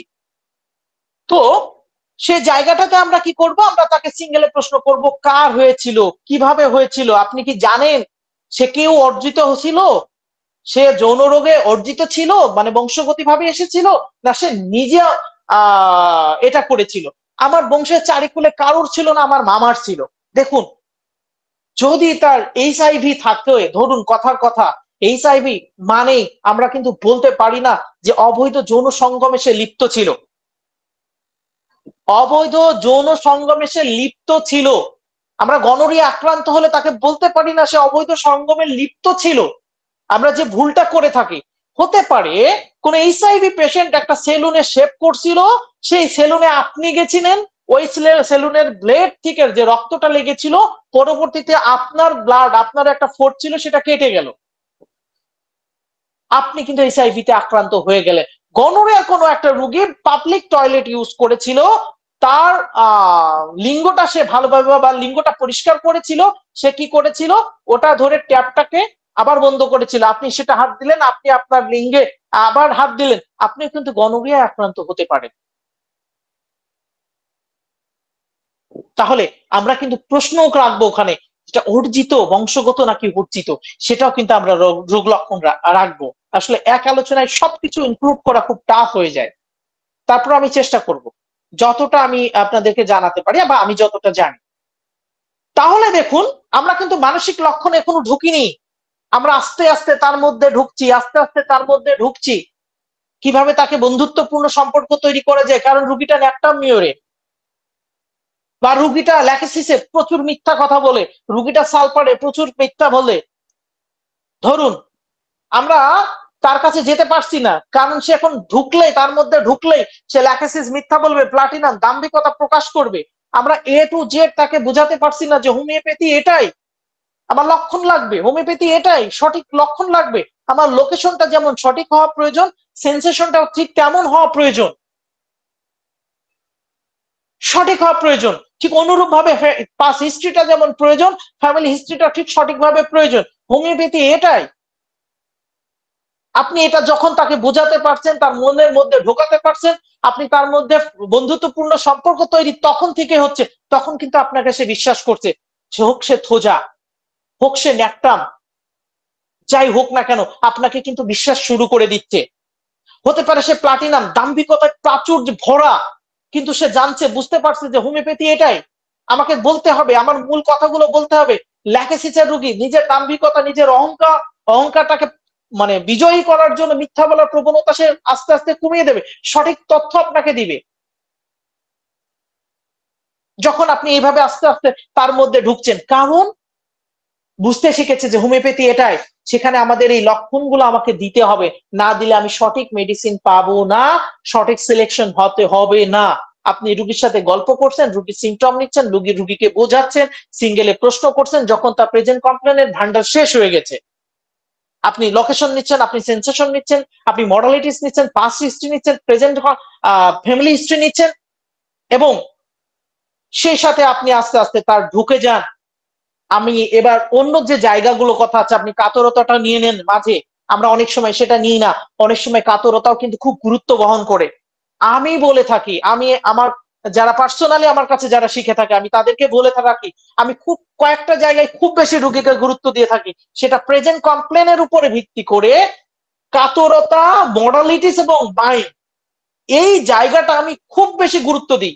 যদি আমার ভিতরে কনফিউশন তৈরি হয় যে না আমি মেডিসিনটা খুঁজে পাচ্ছি না, তখন চলে যাই অন্যান্য জায়গায়, ফুড ডিজায়ার বলেন, স্লিপ বলেন, তার ডিজায়ার অ্যাভারশন বলেন, আমরা সেখানে চলে যাচ্ছি, তার গোসল বলেন, তার ঘাম বলেন, তার ঘুমের বলেন, স্বপ্ন বলেন, স্টুল বলেন, ইউরিন বলেন, তখন আমি চলে যাই সেই জায়গাগুলোতে কম্পেয়ার করার জন্য। যখন আমি পেয়ে যাই ভালো একটা জায়গা, যে আমি মডালিটিস, মাইন্ড, প্রেজেন্ট কমপ্লেন এবং কাতরতা যখন আমি পেয়ে যাই, তখন আমার অন্যগুলো অনেক সময় খুব কম ভ্যালু আমার কাছে মনে হয়, যদি এটা আমার ভুল হতে পারে। ওই যে বললাম হোমিওপ্যাথিতে আমি একজন তরুণ, আমার যদিও তরুণ, আমার বয়সের বেশিরভাগ সময়টা আমি হোমিওপ্যাথিতে কাটিয়েছি। 2005 সালের সেপ্টেম্বরের 21 তারিখ থেকে আমি হোমিওপ্যাথির সাথে জড়িত ওতপ্রোত ভাবে। তো যাই হোক, ভুল হতে পারে, যদি ভুল হয় তাহলে সেটা হয়তো একটা সময় আমি ওভারকাম করতে পারবো, আরো সময় আছে, আল্লাহ যদি আমাকে বাঁচিয়ে রাখে। তো আমরা যে জায়গাটা বলতে গেলাম, যে আমরা এবার তার ফুড ডিজায়ারে চলে যাব, যে সে কি খাবার পছন্দ করে, কি পছন্দ করে না। অনেক সময় রুগীকে বলে, আপনি বলেন কি কি খাবার খেতে ভালো লাগে, রুগী বললো মাংস খাতে ভালো লাগে, রুগী বললো ভাত খাতে ভালো লাগে, আপনি লিখে রাখলেন। অথবা রুগী বললো আমার দুধ খেতে ভালো লাগে না, রুগী বললো আমার রুটি খেতে ভালো লাগে না, আপনি শুধু অতটুকুই লিখে রাখলেন। আপনি কিন্তু তাকে আরো সুযোগ দিলেন না। কি খেতে ভালো লাগে, রুগী বললো আমার টক খেতে ভালো লাগে, লিখে রাখলেন। রুগী কি আর কি ভালো লাগে, রুগী বলল আমার ঝাল ভালো লাগে। আর কি ভালো লাগে, রুগী বলল আমার মিষ্টি ভালো লাগে। আর কি ভালো লাগে, রুগী বলল আমার লবণ খেতে ভালো লাগে। আপনি কিন্তু প্রশ্ন করছেন আর কি খেতে ভালো লাগে, রুটি খেতে ভালো লাগে, আর কি খেতে ভালো লাগে, আপনি তাকে কিন্তু প্রশ্ন করছেন না। আপনি কি কি খেতে ভালো লাগে, রুগী বলল আমার মিষ্টি ভালো লাগে, মাছ ভালো লাগে, ব্যাস, শেষ, প্রশ্ন শেষ। কিন্তু হতে পারে একজন বলে আমার চর্বি খেতে ভালো লাগে, আপনি প্রশ্ন করুন, প্রশ্ন করুন, প্রশ্ন করুন। যদি তিনি উত্তর দিতে ব্যর্থ হয়, যদি তিনি বলতে ব্যর্থ হয়, কারণ অনেক সময় রুগীর মাথা থেকে অনেক কিছু, সহজ কিছু হারিয়ে যায়। এখন যদি আমি আপনাকে বলি এবিসিডি বলতে, হতে পারে আপনার মাথা থেকে ওটা হারিয়ে গেছে। এবিসিডি না জেনে কখনো আপনি গ্রাজুয়েশন কমপ্লিট করেননি, কিন্তু আপনার মাথা থেকে হারিয়ে গেছে, হতে পারে ঠিক ইনস্ট্যান্ট রোগীর মাথা থেকে ওটা হারিয়ে যেতে পারে, তাহলে আপনি তাকে প্রভাবিত করুন আপনি মিষ্টি খেতে পছন্দ করেন কিনা। যদি রোগী আপনাকে না বলতে পারে লবণ খেতে ভালোবাসেন কিনা, ঝাল খেতে ভালোবাসেন কিনা, রুটি খেতে ভালোবাসেন কিনা, তিতা খাবার খেতে ভালোবাসেন কিনা, ভাজা খাবার খেতে ভালোবাসেন কিনা, মাছের মাথা খেতে ভালোবাসেন কিনা, লবণ খেতে ভালোবাসেন কিনা। দেখুন রোগী বললো আমি লবণ খেতে পছন্দ করি না, কিন্তু সে রোগীটা লবণ খাওয়ার একজন রোগী ছিল। সে বললো আমি লবণ পছন্দ করি না, কখন থেকে জিজ্ঞেস করলেন না। আপনি লবণ খান না, কখন থেকে জিজ্ঞেস করলেন না, সিঙ্গেলে প্রশ্ন করলেন না। যেটা আমি করে থাকি, আমি প্রচুর পরিমাণে সিঙ্গেলে প্রশ্ন করে থাকি। আমি বলেছি যে কখন থেকে, রুগী বলল যে আগে খাতাম ভাই, আমি এখন খাই না। আগে খেতেন বলতে কত আগে? 2 বছর, 4 বছর, 5 বছর? হ্যাঁ। কেন খাওয়া বন্ধ করলেন? ডাক্তার আমাকে নিষেধ করেছিল। কেন নিষেধ করেছিল? আমার হাই প্রেশার ছিল। তার মানে তার হাই প্রেশার ছিল আগে। মাথায় রাখুন, পাস হিস্ট্রি আর একটা পেয়ে গেলেন। আপনি প্রত্যেকটা যেখানে লিখছেন তার রোগী লিপিটা প্রত্যেকটা জায়গায় একটু করে খালি জায়গা রাখুন। পরবর্তীতে যদি কোনো লক্ষণ আপনি পান সেখানে ইনক্লুড করুন। আমি লবণ খেতাম, এখন খাই না। কেন খান না? ডাক্তার আমার হাই প্রেশার জনিত কারণ, আমার চোখের সমস্যা জনিত কারণ, আমার ঘুমের জন্য, আমার মাথা ব্যথার জন্য লবণ নিষেধ করেছিল। আমার বংশে কি আছে? হাই প্রেশার আছে। আপনি ওই জায়গাটা ভুলে গেছিলেন, বংশে হাই প্রেশার আছে কিনা। আপনি লিখে রাখলেন কার হাই প্রেশার ছিল? দাদার ছিল, বাবার ছিল, মার ছিল, নানার ছিল, নানের ছিল। আপনি লিখে রাখলেন, জায়গাটা গ্যাপ দিয়ে রেখেছিলেন, লিখে রাখলেন। তাহলে বংশে তার হাই প্রেশার ছিল, তাই আজকে কি করছে? সে লবণ খেতে চাইছে না। ধরুন একটা রোগী বললো আমি লবণ খাই না, অতীতেও খাতাম না, বর্তমানেও খাই না, খাই না। অথচ রুগীকে জিজ্ঞাসা করেন ওই যে যেটাকে ডিম পোজ বলে, ওটা খুব প্রিয়, মাছের মাথা ওটা খুব প্রিয়, ভাজি, কড়া ভাজি খাবার ওটা খুব প্রিয়। তার মানে কি সে লবণ জাতীয় খাবার পছন্দ করে না? ডিম পোচে লবণ ছিটিয়ে দেওয়া হয়, সে লবণ খেতে ভালোবাসে। মাছের মাথায় লবণাক্ত একটা স্বাদ পাওয়া যায়, সেটাকে খেতে ভালোবাসে। অতিরিক্ত কড়া ভাজিতে একটা লবণাক্ত ভাব চলে আসে, সেটা খেতে সে ভালোবাসে। তাহলে কি সে লবণ খায় না? অবশ্যই সে লবণ খায়। তাহলে আমরা সেখানে কিন্তু লবণ খাই লিখতে পারলাম। তাহলে আমরা কি করব? আমরা তার খাবারে কি লিখবো? ডিজায়ার লিখবো, অ্যাভারশন লিখবো, এবং তার কোনটা সহ্য হয় না, অসহ্য খাবার কোনটা সেটাও আমরা লিখবো। যে খাবারটা আমার একদম সহ্যই হয় না, এই খাবারটা আমি একদম খেতেই পারি না, তাহলে সেখানেও কিন্তু আমরা লিখে রাখবো। আমি কি আজকে ক্লাসটা শেষ করে দিতে পারি সিদ্দিক স্যার? আমাকে আর 15 মিনিট সময় দিলে হয়তো শেষ করে দিতে পারবো। জি স্যার, আপনি কন্টিনিউ করেন, সমস্যা নেই। আচ্ছা, থ্যাংক ইউ। না, অনেকে আমার দেখতে চলে যাচ্ছে, আবার রাতও অনেক হয়ে গেল, 10টা 35। আচ্ছা ঠিক আছে, তাহলে আমরা কি করলাম? আমরা তার এই যে জায়গাটাতে কি খেতে পছন্দ করছে, কি অপছন্দ করছে, কি অসহ্য খাবার, সেটা কিন্তু আমরা নিলাম না। আমরা কিন্তু তাকে সিঙ্গেলে প্রশ্ন করবো, আপনি এটা খেতে পছন্দ করেন, এটা খেতে। দেখুন আমাদের মেডিসিনে কিন্তু থাকে সে এটা খায়, ওটা খায়, এটা খেতে চায়, ওটা খেতে চায় না, এটা সহ্য হয় না। যেমন আর্জেন্টাম নাইট্রিকামের কথা বলি, সে মিষ্টি খেতে চায় কিন্তু দেখুন তার মিষ্টি সহ্য হয় না। তাহলে সে আর্জেন্টাম নাইট্রিকাম ছিল, সেটা কিন্তু আমরা উল্লেখ করলাম না, সেটা আমরা লিখলাম না। আচ্ছা, তাহলে সে যদি খেতে চায় তাহলে কি ধরনের খাবার খেতে চায়? গরম খাবার নাকি ঠান্ডা খাবার, কোনটা খেতে চায় সেটা আমরা তাকে জিজ্ঞাসা করলাম না, যেমনটা আমরা লাইকোপোডিয়ামে পেয়ে থাকি। আমরা তার গোসলের ইতিহাসটা নিলাম না, উভয় কাতর ছিল, অথবা রুগী বলল যে আমি গরম কাতর। আমরা কি করলাম? রুগী গরম কাতর, ধরুন সালফার। আমি একটা পেশেন্ট দেখলাম কিছুদিন আগে, ফিমেল পেশেন্ট, বেশ ভালো একটা ফ্যামিলিতে এসে বসবাস করে, অর্থাৎ ইকোনমিক্যাল সাইডে বলেন বা তাদের সামাজিক অবস্থা থেকে।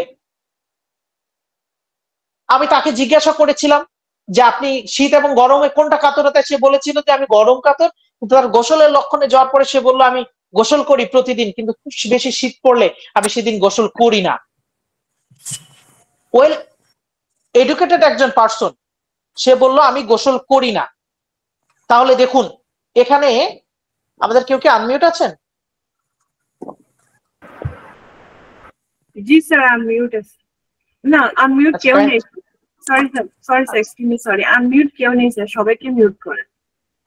আচ্ছা, থ্যাংক ইউ। তাহলে আমরা সেখানে কিন্তু সেই লক্ষণটা আমরা নিলাম না, তার গোসলের বিষয়টা, তার ডিজায়ারটা নিলাম না, তার অ্যাভারশনটা নিলাম না, তার অসহ্যটা যেটা মানে ভালো লাগে না, বিরক্তি লাগে, সেটা আমরা নিলাম না। দেখুন, রুগী বলল আমি গরম কাতর, কিন্তু রুগী কি করলো?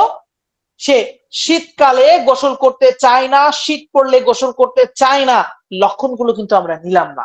তাকে আমরা যদি বলি যে আমার গোসল ভালো লাগে, তাহলে কখন ভালো লাগে? শীতকালে ভালো লাগে, গরমকালে ভালো লাগে, শীত পড়লেও কি ভালো লাগে?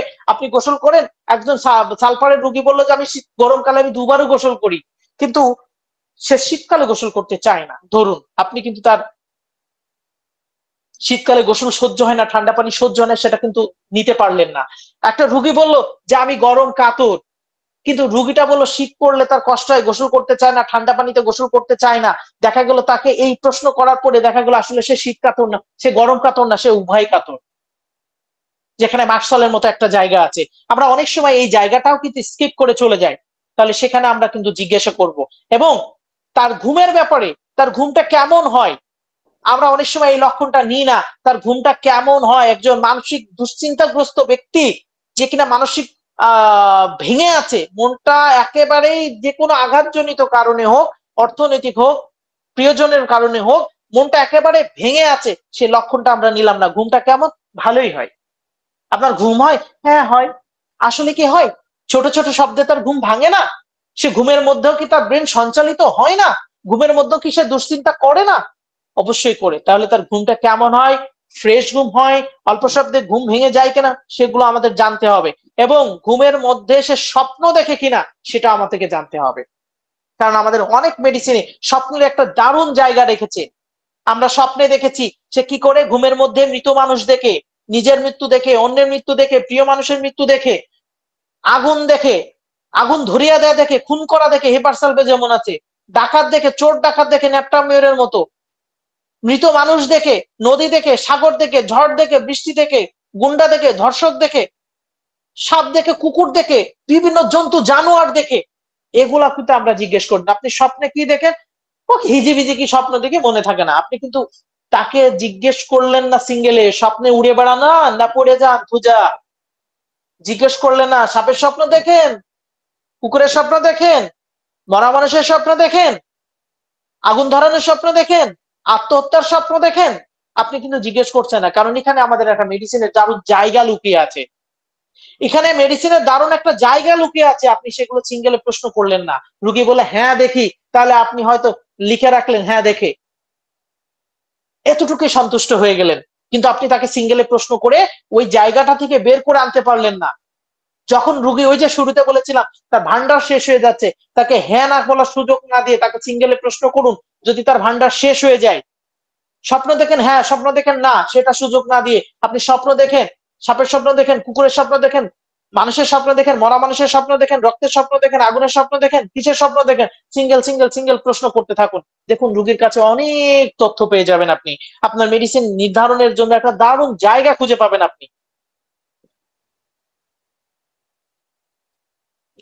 আপনি নেন তার ঘামের লক্ষণ। আমরা অনেক সময় ঘামের লক্ষণ নিই না। আপনার ঘাম হয়? হ্যাঁ হয়, ইটস ওকে, ঘাম লিখে দিলাম। কতটুকু হয়? খুব হয়, হ্যাঁ লিখে দিলাম। কম হয়? একটু কম হয়। কিন্তু আমরা কিন্তু প্রশ্ন করলাম না কোন অর্গানে ঘামে, কোন অর্গানে ঘামে, লোকেশনটা আমরা নিলাম না। আমরা খুঁজাই দেখেছি উন্মুক্ত জায়গায় ঘামে, সেটা আমরা নিলাম না। কখন ঘামে? পরিশ্রম করলে ঘামে, শুয়ে থাকলে ঘামে, শোয়া অবস্থায় ঘামে, বসে থাকলে ঘামে, কোন সময় ঘামে, এটা জিজ্ঞেস করলাম না। কিসে ঘামে, কোথায় ঘামে, কখন বৃদ্ধি পায়, কখন কমে যায়, সেটা আমরা নিলাম না।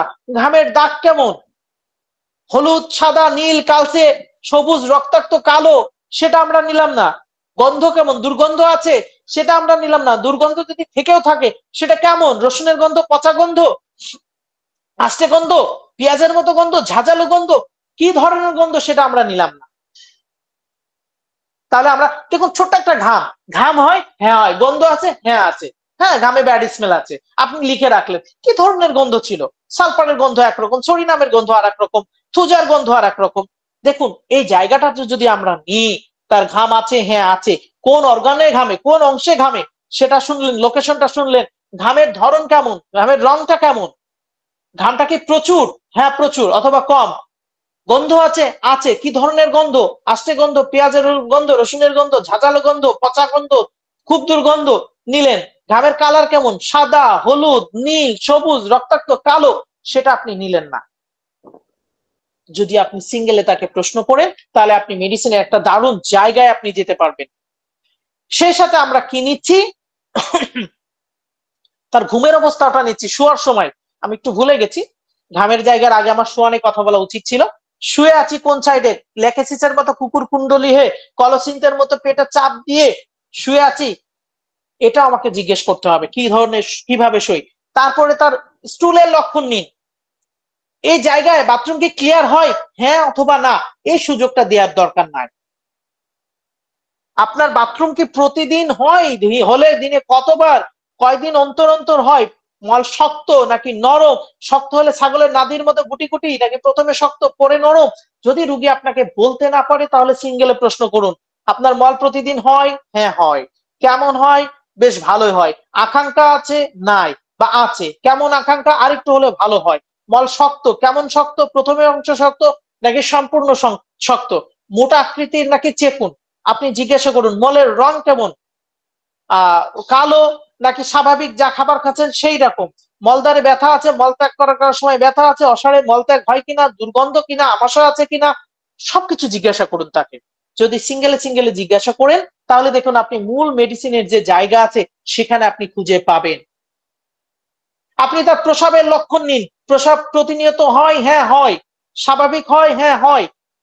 গতি কেমন? থুজার মতো দুই ধারে পড়ে নাকি একাধিক ধারে পড়ে? কোদ দিতে হয় নাকি হয় না? ক্লিমেটিসের মতো, সারসাপেরিলার মতো, সেবলসেরুলেটামের মতো, থুজার মতো? কোদ দিতে হয় নাকি হয় না? হ্যাঁ হয়। কোদ দিতে হলে কেমন হয়? কোদ দেওয়ার আগের অনুভূতি কি, পরের অনুভূতি কি? প্রসাবে কি জ্বালা আছে? কখন জ্বালা? প্রসাবের আগে নাকি সময়ে নাকি পরে? প্রসাব করার সময় ব্যথা হয় কিনা, সেটাও জিজ্ঞেস করুন আপনি। এবং যদি প্রসাবটার কোনো এলোমেলো রূপ পান, তাহলে কেন হয়েছিল, কতদিন হয়েছিল, কিভাবে হয়েছিল, আগে কি লক্ষণ ছিল, সেটা কিন্তু আমি উল্লেখ করেছি। তাহলে সেই লক্ষণটাও কিন্তু আপনাকে উল্লেখ করতে হবে। সেই সাথে যদি ফিমেল পেশেন্ট আসে, তাহলে তার মাসিক সংক্রান্ত রোগ লক্ষণ নিতে হবে। প্রতি মাসে হয় কিনা? অবশ্যই আমি যে জায়গাটা করে থাকি, একটা রুগী বললো আপনার প্রতি মাসে মাসিক রেগুলার হয়, বললো হ্যাঁ হয়। তাহলে বর্তমান মাসের লাস্ট ডেট কত বললো, তার আগের মাসের লাস্ট ডেট কত বললো, তার আগের মাসের লাস্ট ডেট কত বললো। যদি আপনি দেখেন রেগুলারটি মেইনটেইন করছে, তাহলে হ্যাঁ রেগুলার। কিন্তু এই মাসে বললে হ্যাঁ রেগুলার হয়, রুগী অনেক রুগী আছে আপনাকে বলবে প্রতি মাসে হ্যাঁ মাসিক হয়, হ্যাঁ হয়। গত মাসে কয় তারিখে হলো? যে গত মাসে চাঁদ তখন উঠে গেল। এই মাসে হয়েছে না, এই মাসে তো এখনো হয়নি। অনেক রুগী কিন্তু আপনাকে বলবে, এটা রুগীর ভাষা। রুগী আপনাকে বিভ্রান্তিতে ছড়াতে পারবে, রুগী আপনাকে বিভ্রান্তিতে করতে পারবে। প্রতি মাসে হয়, কিন্তু আসলে গত মাসে হয়েছিল সেটা সব মনে নেই, তার আগের মাসে হয়েছিল। আপনি তাকে জিজ্ঞাসা করুন, যদি সে না বলতে পারে, তাহলে মাথায় রাখুন তার ইরেগুলার মাসিক হয়, তার মাসিকটা রেগুলার হয় না। এবার তাকে জিজ্ঞাসা করুন কেমন হয়, ফ্লো কেমন, কম নাকি বেশি, কালার কেমন, কালো না কালচে নাকি রক্তাক্ত লাল নাকি ফ্যাকাশে, মাছ ধোয়ার মতো নাকি মাংস ধোয়ার মতো, গন্ধ আছে কেমন গন্ধ, মাসিকটা পাতলা নাকি ঘন গ্রাফাইটিসের মতো। সেই সাথে নেন পালসিটিলার যে লক্ষণটা আছে, আপনার প্রথম মাসিকটা কত বছর বয়সে হয়েছিল, প্রথম মাসিকের পর থেকে কি আপনার আরো সমস্যা হয়েছে, নাকি প্রথম মাসিকের পর থেকে আর কোনো সমস্যা হয়নি, রিটেন্ড হচ্ছে। যদি সমস্যা হয়ে থাকে তাহলে কেন হচ্ছে সেটা জিজ্ঞাসা করুন। জন্ম নিয়ন্ত্রণ পিল খায়, ইনজেকশন করে, বড় ধরনের কোনো মেডিসিন খাওয়া আছে, যারা এটাকে ফেলে দিয়েছে কিনা। আপনি দেখুন অনেক কিছু স্কিপ করে ভুলে গেছি। পাস হিস্ট্রিতে তার অপারেশন আছে কিনা কোনো বড় ধরনের রোগে, সেটা কিন্তু আপনার জানা প্রয়োজন। যেমনটা আমার এখন মনে পড়ে গেল, ওই জায়গাটা আমার গ্যাপ ছিল, আমি এখন লিখে দিলাম যে ইউট্রাস অপারেশন করা আছে। ঠিক অনুরূপ ভাবে তার প্রথম মাসিকটা কত বছর বয়সে হয়েছিল, সেই সময় কি লক্ষণ দেখা দিয়েছিল, পরে কি লক্ষণ দেখা দিয়েছে, এই পর্যন্ত কি লক্ষণ দেখা দিয়েছে, সেটা আমাকে জানতে হবে। যদি কোনো মেনোপজ হয়ে যায়, কত বছর বয়সে মেনোপজ হয়েছিল এবং কেন হয়েছিল, এনিমিয়া জনিত কারণে, অসুস্থতা জনিত কারণে, না যে কোনো কারণে এটা হয়েছে, সেটা আপনাকে জানতে হবে। এবং যদি তার অপারেশন করাও থাকে বডিতে, কোন অর্গানে অপারেশন করা আছে, ওই যে লোকেশনটা জানতে হবে, কি ধরনের অপারেশন করা আছে সেটা আপনাকে জানতে হবে।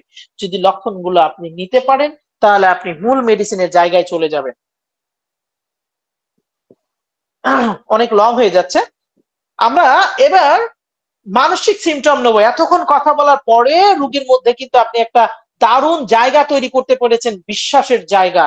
আপনি রোগীর মধ্যে বিশ্বাস অর্জন করতে পেরেছেন যে ডাক্তার আমার বন্ধুর মতো, ডাক্তার তো খুব ভালো, আমাকে ভালো একটা মেডিসিন দেওয়ার জন্য কত সময় নিচ্ছে, কত প্রশ্ন করছে আমাকে, তাহলে তো আমি এখানে ভালো হতে পারি, একটা বিশ্বাস অর্জন করতে পারবেন। আপনার সামনে বন্ধুত্বপূর্ণ হাত আপনাকে বাড়িয়ে দিবে, বন্ধুত্বপূর্ণ হাত আপনাকে বাড়িয়ে দিয়ে কি করবে, আপনাকে উল্লেখ করবে সাহায্য করার জন্য। আপনি তাকে প্রশ্ন করতে থাকেন মানসিক রোগ লক্ষণ নিয়ে।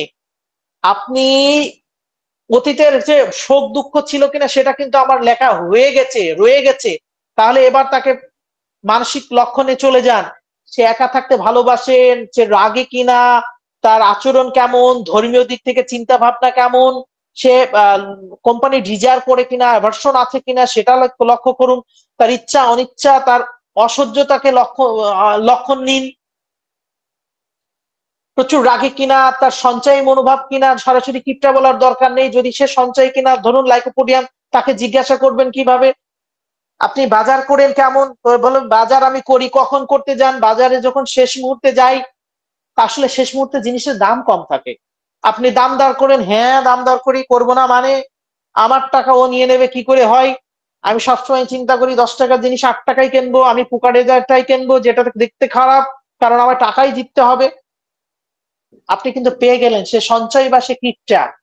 বন্ধুত্বের পিছনে কেমন খরচ করেন, কখনোই করি না, ফসফরাস বলে আমার না থাকলে ধার করে করি, ব্রায়না বলে আমি টাকা সঞ্চয় করার চিন্তা ভাবনা করি, আর্সেনিক অ্যাল বলে আমি টাকা তো খরচ করবোই না, আগামীকাল অসুস্থ হলে আমি কি করব, আমার মাথার মধ্যে এই চিন্তা কাজ করে, তাই আমি টাকাগুলো খরচ করতে চাই না, টাকাগুলো আমি রেখে দিতে চাই, আগামীকাল যদি আমি অসুস্থ হয় এই টাকাগুলো সেখানে আমি ব্যয় করব।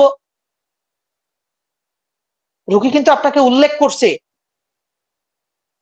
আপনি কেমন রাগী, প্রচন্ড রাগী, অথবা তাকে জিজ্ঞাসা করুন তার কাছে যারা আছে, মা বাবা ভাই বোন যারা তাকে সাহায্য করে চিকিৎসা করে, কেমন রাগী, উনি খুব রাগী, ও ডেলিভারির সময় আমি সাহায্য করছিলাম, ও আমার গালিগালাজ দিলা, লাথি মেরে দিল বুকি, কেমন মহিলা, ও ভীষণ রাগী, ও যখন রেগে যায় আমি যখন বুঝাই তখন আরো উল্টো রেগে যায়, ন্যাকটার মেয়র। কিন্তু কখনোই শুরুতেই পাশের লোকের কাছ থেকে মাইন্ড সিমটম নিবেন না। অনেক সময় এই ভুলটা আমরা করে থাকি। রুগীকে বলার সুযোগ দিন, রুগীকে বলার সুযোগ দিন, প্রমাণস্বরূপ পাশের মানুষকে রাখুন, যেটা বলছে সেটা সঠিক নাকি বেঠিক। প্রয়োজনে রুগীর বলা শেষ হয়ে গেলে তার কাছ থেকে কিছু সংযোজন এবং কিছু বিয়োজন করুন, কিন্তু কখনোই রুগী ব্যতীত পাশের মানুষের কাছে মাইন্ড সিমটম নিবেন না। কারণ রুগী তার মন স্তরে যতটা দখল করে আছে আপনাকে প্রকাশ করার জন্য, সেটা কখনো আমি পারবো না, আপনার পাশে যে আছে সে কখনো পারবে না। ভাই আপনার বোন কেমন রাগী, খুব রাগী, আসলে দেখা যায় কি সে রাগী ঠিক আছে, কিন্তু একটু পরে রাগ সে ভুলে যায়, নাইট্রিক অ্যাসিডের মতো সে পুষে রাখে না, ন্যাকটামের মতো সে অ্যাগ্রেসিভ মুডে থাকে না, যখন সে বোঝাতে চায় সে ভুলে যায় ফসফরাসের মতো, আর রাগ হলে তাতে কি হয়েছে, আমি আবার মিশে যাই, যদি আগামীকাল ওর কাজে লাগে। দেখুন আমরা কিন্তু তাকে আমার মনের কথাটা আপনি যেমনটা বলতে পারবেন না, ঠিক রুগীর মনের ভাষা, রুগীর মনের অনুভূতিটা কিন্তু পাশের লোক বলতে পারবে না। হতে পারে আপনি পাশের লোকের কাছে সত্যতা যাচাই করার জন্য প্রশ্ন করবেন। তাহলে আমরা কি বললাম, যে আপনি তাকে জিজ্ঞাসা করুন একা থাকতে ভালোবাসে কিনা, রুগী বললো হ্যাঁ বাসি অথবা বাসি না। একাকিত্বের সাথে আপনার কি মনে হয় আপনি সঙ্গ পছন্দ করেন, বলে হ্যাঁ করি আবার করি না। সঙ্গ কখন পছন্দ করেন, যখন দেখে আমি খুব অসহায় মনে ফিল করছি, আমি বড় কোনো অসুস্থতা হলে আমি মারা যেতে পারি, তখন আমি কোম্পানি ডিজায়ার করছি। আবার সেই ব্যক্তি বলছে আমি কোম্পানি ডিজায়ার করলে আমার কাছে থাকতে দিই না, লাইকোপোডিয়াম বলে আমার বিছানা তো দূরের কথা, আমি আমার কাছেও রাখবো না, আমার যদি খরচ হয়ে যায় বিয়েও করবো না, একাই থাকবো আমি সারা জীবন। হ্যাঁ, ক্যামোমিলা বলছে যে আমরা যতই আমার কাছে আসুক আমার ভালো লাগে না, কথাবার্তা সহ্য হয় না। লাইকাসিস বলে ও আমার কথার উপরে কথা কয়, এই জন্য ওর আমার ভালো লাগে না। সালফার বলে আমি যেটা বলেছি সেটাও মানতে চায় না, ও ওর যুক্তি আমার কাছে দেখায়, আমি ওকে কেন মানবো।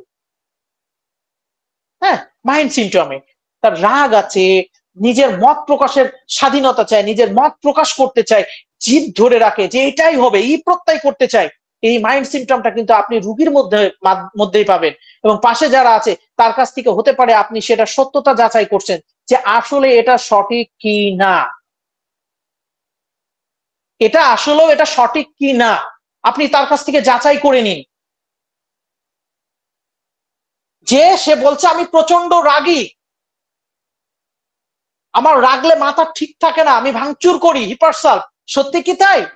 আপনি তাকে জিজ্ঞাসা করুন পাশে, ও যে রেগে গেলে ভাঙচুর করে আগুন ধরিয়ে দেয় কথাগুলো বললো, আসলে কি সত্যি? ও হয়তো আপনার কাছে প্রকাশ করতে চাইছে আমি খুব প্রচন্ড রাগী, অ্যাসিড ফ্লোরিকামের মতো, আপনার কাছে নির্লজ্জের মতো, আপনার কাছে একটা দাম্ভিকতা প্রকাশ করতে চাচ্ছে যে আমি 8-10টা গার্লফ্রেন্ড আমার পাশে রেখে দিই, আমার বউ একটা থাকুক, আমার গার্লফ্রেন্ড একাধিক, ও বউ আমার একাধিক, আমার নতুনত্ব পছন্দ, আমি একটার পর একটা প্রেম করি, একটার পর একটা সেক্সুয়াল সম্পর্ক তৈরি করি। প্লাটিনামের মতো বললো আমার একটা বয়ফ্রেন্ডে হয় না, আমার একাধিক বয়ফ্রেন্ড লাগে। সত্যতা যাচাই করুন যে আসলে কথাগুলো সত্য বলছে কিনা, পাশের মানুষকে জিজ্ঞাসা করুন সত্য বলছে কিনা, যে তার সেবা করে, যে তার অভিভাবক, যে তার সাথে থাকে, সত্যতা নেই, কিন্তু তাকে জিজ্ঞাসা করেন না যে ও কি এমন, ও কি এমন, ও কি এমন। যদি আপনি করেন তাহলে মাইন্ড সিমটম থেকে সেখান থেকে পিছিয়ে যাবে। তাহলে দেখুন, যদি তার ধর্মীয় বিষয়টা ভালো লাগে না, সেখানে আপনি রুগীকে বলবেন, রুগী পারিপার্শ্বিকতার কারণে হয়তো আপনাকে বলবে না, যে আমি যদি এখন বলি যে আমার এই ধর্মটা পছন্দ না, আমি কোনো ধর্মকে উল্লেখ করছি না, যে আমার এই ধর্মটা পছন্দ না, তাহলে আমার উপরে বিপদ আসতে পারে, সে কিন্তু মনে মনে কোনো ধর্মকেই পছন্দ করে না, সেটা কিন্তু সে বলবে না, কারণ পরিস্থিতি তাকে বাধ্য করছে না বলার জন্য। সে সুযোগ, সে সময়টা আপনাকে তৈরি করতে হবে। আমি একদম প্রথমে বলেছিলাম যে আপনার মুভমেন্ট দেখে রুগী পায়ের উপর পা দিয়ে, সিপিআর রুগী পায়ের উপর পা দিয়ে বসার ইচ্ছা করেছিল, মেডিটেশন রুগী পা ঝাঁকানোর চিন্তা করেছিল, সে কিন্তু সেটা করতে চাইছে না। হসপিটালের রুগী সামনের দিকে ঝুঁকে বসার একটা ইচ্ছা, প্রবণতা ছিল, সে কিন্তু করতে চাইছে না। আপনার মানে দেখে, বাহ্যিক লক্ষণ দেখে, সেই পরিবেশটা তৈরি না করে, বন্ধুত্বপূর্ণ আচরণ, চোখের চাহনিটা যদি তেমন রাখেন, তাহলে তার প্রকৃত যে বৈশিষ্ট্যটা আছে সেটা কিন্তু সে প্রকাশ করবে। ঠিক অনুরূপ ভাবে মাইন্ড সিমটমের সে জায়গাটা, আপনাকে রুগী দেখার জায়গাটা, যদিও অধিকাংশ নয়, মানে 2-1 ওই 2-1 কখনো উদাহরণ হয় না, 2-1 ব্যতীত অধিকাংশ হোমিওপ্যাথের চেম্বারটা ঠিক মুদিখানার দোকানের মতো। আমি কিন্তু কাউকে ছোট করছি না, আমি রুগী লিপিতে যেটা প্রয়োজন, যেটা আমাদের গুরুত্ব আরোপ করার কথা, আমি সেই জায়গাটাতে বলছি। রুগী লিপিতে যেটা প্রয়োজন, যেটা আমাদের জানা প্রয়োজন, সেই জায়গাটার কথা বলছি, যে সেই পরিবেশে আপনি রুগী দেখছেন, যে পরিবেশে রুগী দেখলে রুগীর বাক স্বাধীনতাটাকে আপাতত গলা চিপে ধরা হচ্ছে, যে আমার ধর্ম পছন্দ না। জানেন, আমার না বিপরীত লিঙ্গ ভালো লাগে না, আমার বিয়ে করতে ইচ্ছা জাগে না, পালসেটিলা লাইকোপোডিয়াম, এই বিয়ে করতে ভালো লাগছে না, এই কথাটা বললে পালসেটিলা বলছে যেন আমার না নারীর প্রতি, একজন নারী হয়ে বলছে আমার নারীর প্রতি আসক্তি আছে। হ্যাঁ, সেটা সে বলতে পারছে না, সে জায়গাটা আপনি তৈরি করতে পারেননি। তাহলে আপনার একটা পরিবেশ লাগবে যেখানে রুগী মন খুলে কথা বলতে পারবে, মনের লক্ষণটা আপনাকে দিতে পারবে। এবং সে বলে আমার না, আমার বাপ মাও ভালো লাগে না, আমার একা থাকতে চাই, কিন্তু বাপ বসে আছে পাশে। এই কথাটা শুনলে কি হবে? আমি একটা পেশেন্ট দেখেছিলাম, মিনিয়া রুগী, মূল সমস্যাটা ছিল তার আইবিএস, এবং তার বুকে সিস্ট, আপার সিস্ট পেইন ছিল লেফট সাইডে। যদিও রুগীটাকে আমি আর্জেন্টাইটিকাম পরে আরো বেশ কয়েকটা মেডিসিনের মাধ্যমে এখন রুগীটা ভালো আছে। আমি এই রুগীটাও দেখেছি আমার গ্রুপে।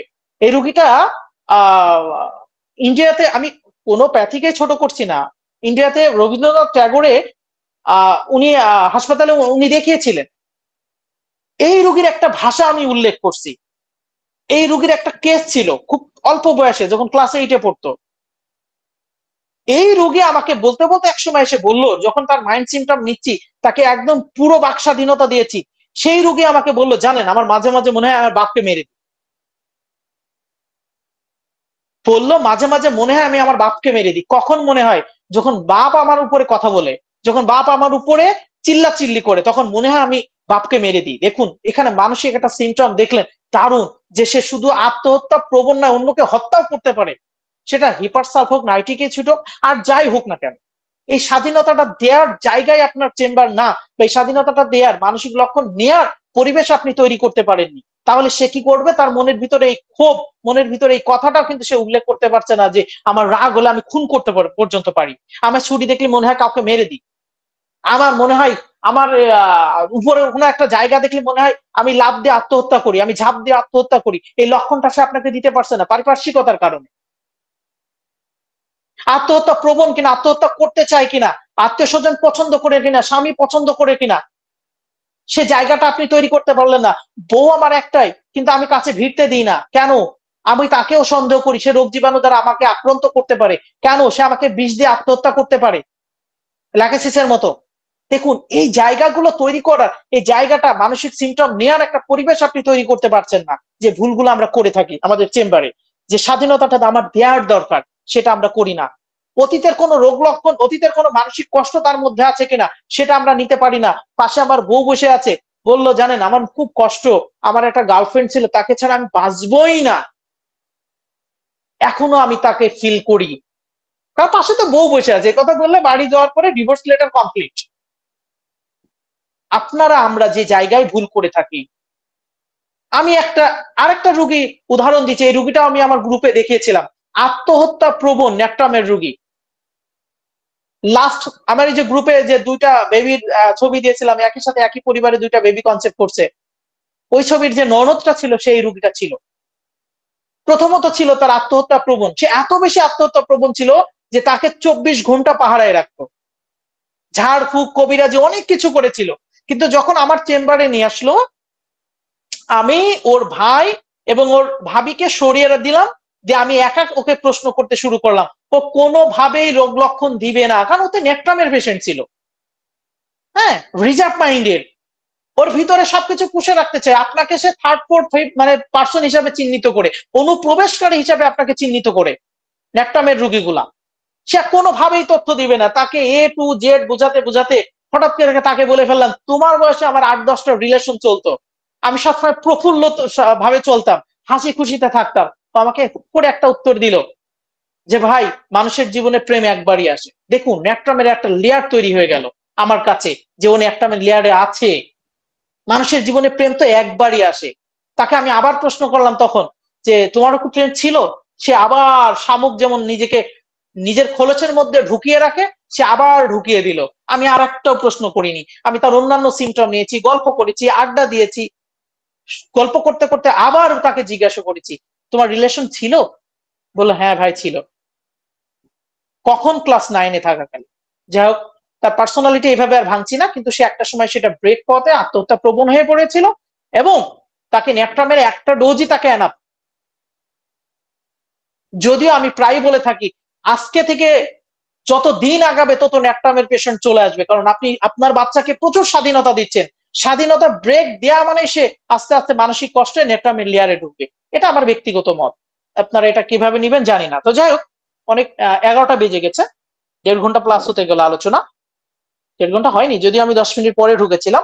আরেকটু ছোট করে আলোচনা করি তাহলে। আমরা মানসিক লক্ষণগুলো নিতে থাকছি, মানসিক লক্ষণগুলো নিচ্ছি, তার কোম্পানি ডিজায়ার করে কিনা, অ্যাভারশন আছে কিনা সেইগুলো আমরা নিব। সবার সাথে স্বাচ্ছন্দ্যে মিশতে পছন্দ করি না, রাগ কেমন, কি ধরনের রাগ, আত্মহত্যা প্রবণ কিনা, আত্মহত্যা করতে চাই কিনা, কখন আত্মহত্যা করতে চাই, কি দেখলে করতে চাই, কোন সময় আত্মহত্যা প্রবণ হয়ে ওঠেন, কোন সময় হত্যা করতে ইচ্ছা করে, প্রতিশোধ প্রবণ কিনা, সেগুলো আমরা কিন্তু সিঙ্গেলে সিঙ্গেলে সিঙ্গেলে তাকে প্রশ্ন করব। এবং মাইন্ড সিমটমের একটা অপশন আছে ভয়, সেখানে আমরা তার কিসে ভয় আছে তাকেও সিঙ্গেলে প্রশ্ন করব। মানুষের ভয়, সাপের ভয়, কুকুরের ভয়, রোগের ভয়, এ টু জেড তাকে প্রশ্ন করতে থাকবো। এবং সেই সময় আমরা অনেকেই দেখে থাকি ইলুশন বা ডিলুশন, যেটা বলে থাকি যে কোনো একটা বিভ্রান্তিকর কোনো কিছু শুনতে পাচ্ছি, উপলব্ধি করতে পারছি আমার পেছনে কেউ আছে। এই লক্ষণগুলো নিব আমরা, নিয়ে তারপরে আমরা তার রোগী লিপি কমপ্লিট করে, আরো 2-1টা জায়গা আছে ছোট ছোট জায়গা, একটা ক্লাসে শেষ করে দিলাম, আরো কয়েকটা জায়গা আছে ছোট ছোট জায়গা, সেই জায়গাগুলো আমরা একটু নজর দিব, এবং সে জায়গাগুলো নজর দিয়ে আমরা সেখান থেকে মেডিসিন সিলেকশন করবো। তো মাইন্ড সিমটমে যে জায়গাটা আপনারা নিবেন, যে সঙ্গপ্রিয়তা কিনা, সে কোম্পানির ডিজায়ার আছে কিনা, অ্যাভারশন আছে কিনা, বিতৃষ্ণা আছে কিনা, হ্যাঁ আমরা এগুলো নিয়ে নিচ্ছি। তার ভয় থাকলে কিসের ভয়, কেন ভয়, কখন ভয়, কোন সময়ে ভয়, সেটা নিব। তার সাহস আছে কিনা কোনো কিছু করার, সেটা নিব। আত্মহত্যা প্রবণ আছে কিনা সেটা নিব। তার ক্রোধ আছে কিনা সেটা নিব। তার মেমোরি কতটা স্ট্রং আছে আমরা সেটা নিব। তার সেন্টিমেন্টটা নিব। তার রিভেঞ্জ, প্রতিশোধ স্পৃহা কেমন আছে সেটা নিব। তার মেন্টাল শক আছে কিনা সেটা নেব। সে বেঁচে থাকতে চায় না মরতে চায় সেটা নিব। সবকিছু নিয়েই কিন্তু, এবং সেই জায়গাটাতে কিন্তু মেন্টাল সিমটমে সে ঈর্ষা পরায়ণ কিনা, হিংসা আছে কিনা, অহংকার আছে কিনা, কৃপণ আছে কিনা, সন্দেহ করে কিনা, জেদি কিনা, একঘমি কিনা, নিজেকে হামবাড়েগা এরকম চিন্তা ভাবনা করে কিনা, হ্যাঁ যেটা আমরা দেখে থাকি ইসের মধ্যে, সালফারের মধ্যে অনেক সময় খুঁজে পাই আমরা, প্লাটিনামে পাই, লেকেসিসে পাই, টেরেন্টুলা পাই, স্টাফিতে পাই। এরা বিভিন্ন ধরনের মেন্টাল সিমটম প্রকাশ করে যদি লক্ষণগুলো পাই, তাহলে টোটালিটি অফ সিমটমটাকে কমপ্লিট করার পরে আমরা অবশ্যই মেডিসিন সিলেকশন করব। আরো অনেক কথাগুলো হয়তো বাদ পড়ে গেছে, আসলে সব কথা এইভাবে একটা ক্লাসে ব্যাখ্যা করা যায় না, আর মাথার মধ্যে এত কিছু থাকেও না। তো যাই হোক, আমরা এই রোগীলিপি করার পরে আমরা যারা রেপার্টরি বেস করে মেডিসিন সিলেকশন করি তারা অবশ্যই সেদিকে নিবেন। যারা রেপার্টরির উপরে ভিত্তি করে নেন, আমরা লক্ষণের মূল্যায়ন করব। লক্ষণের মূল্যায়ন করে আমরা কি করব, তার বর্তমান সমস্যার উপরে ভিত্তি করে তার অতীত ইটিসি সবকিছুর উপরে একটা মূল্যায়ন করে একটা দারুণ প্রেসক্রিপশন করব। সেই সাথে আরেকটা ইনক্লুড করে দিই, তার প্যাথোলজিক্যাল কোনো সাপোর্ট যদি তার লাগে, সাহায্য যদি তার লাগে, যদি প্রয়োজন আপনাকে করতে দিতে হয় লোকেশন নির্ণয়ের জন্য, অবস্থা নির্ণয়ের জন্য, সে কি অবস্থাতে আছে, পর্যবেক্ষণ। এই জায়গাটা আমি একটা জিনিস স্কিপ করে চলে গেছি। পর্যবেক্ষণটা একটা দারুণ জায়গা। আপনি নিজে পর্যবেক্ষণ করবেন কোন লোকেশনে কিভাবে হচ্ছে সেটা। যেমনটা আমি কিছুদিন আগে বলেছিলাম, আমার একটা ব্রেস্ট টিউমারের রোগী এসেছিল, আমি তাকে এফএনএসি করতে দিয়েছি, তার ক্যান্সার ধরা পড়েছে। দেখুন এই জায়গাটা আমি কখনো একজন মেল পেশেন্ট ফিমেল পেশেন্টকে আমি কখনো অবজারভেশন করতে পারিনি, কিন্তু যদি করতে পারতাম ওই সময় আমি তাকে ওই দিনই সময় ক্ষেপণ না করে ওই দিনই তাকে আমি পাঠিয়ে দিতাম। যদি আমি জাস্ট একটা আল্ট্রা করার পরে দেখা গেল যে হাইপোজেনিক ম্যাচ দেখা দিয়েছে, সেখানে আমি কি করলাম, আমার কাছে মনে হলো যে এই রুগীটা হয়তো আমার অবজারভেশনে ভুল হচ্ছে, আমি বললাম বাসায় যে ভালো করে দেখবেন। রুগী বাসায় যে ভালো করে দেখে বললো যে আমার নিপিলটা বসে যাচ্ছে, স্পর্শকাতর ব্যথার সাথে ঠিক কার্বোনিম্যানিসের একটা সিমটম দেখা দিচ্ছিল, নিপিলটা বসে যাচ্ছে। আমি রুগীটাকে আর তাৎক্ষণিকভাবে বললাম, যেটা আমার আপাতত আমার বাইরে, আপনি আগে টেস্ট করে আসেন এটা মিলিগেন্সি কি না। দেখুন সে ক্যান্সারের রোগে, আমি তাকে গ্রেড 2-তে আছে, আমি তাকে ছেড়ে দিয়েছি। কারণ একজন ভালো ফিজিশিয়ান হতে হলে, একজন ভালো ডাক্তার হতে হলে আপনাকে প্রথমত যেটা হবে, আপনাকে সৎ হতে হবে এবং রুগীকে সৎ পরামর্শ দিতে হবে। আপনার আরোগ্যের, আপনার ইসের বাইরে, কন্ট্রোলের নিয়ন্ত্রণের বাইরে, আপনার যোগ্যতার বাইরে যদি চলে যায়, তাহলে তাকে সঠিক পরামর্শ দিতে হবে। আমি রুগীকে বলেছি যদি পারেন পুরো ব্রেস্টটাকে ফেলে দেন, তাহলে হয়তো ভালো থাকবেন।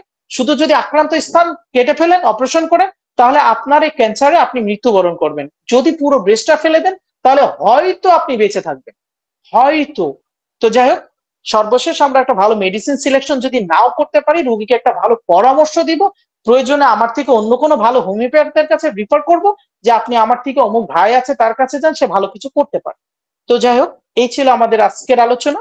তাহলে টোটালিটি অফ সিমটম আমরা কালেক্ট করার পরে আমরা লক্ষণের মূল্যায়ন করব। লক্ষণের মূল্যায়নের পরে যদি আপনার কাছে কম্পেয়ার করে মনে হয় এই মেডিসিন, তাহলে তাকে দিব। ধন্যবাদ সবাইকে। আর ওই যে বললাম, বয়স খুব বেশি না, 34 এজ। এর মধ্যে শেখার চেষ্টা করছি, ভুলভ্রান্তির বাইরে আমি নয়, আমি এখনো শিখছি এবং শিখছি। তো আলোচনায় ভুল ত্রুটি থাকতেই পারে, কিছু গ্যাপ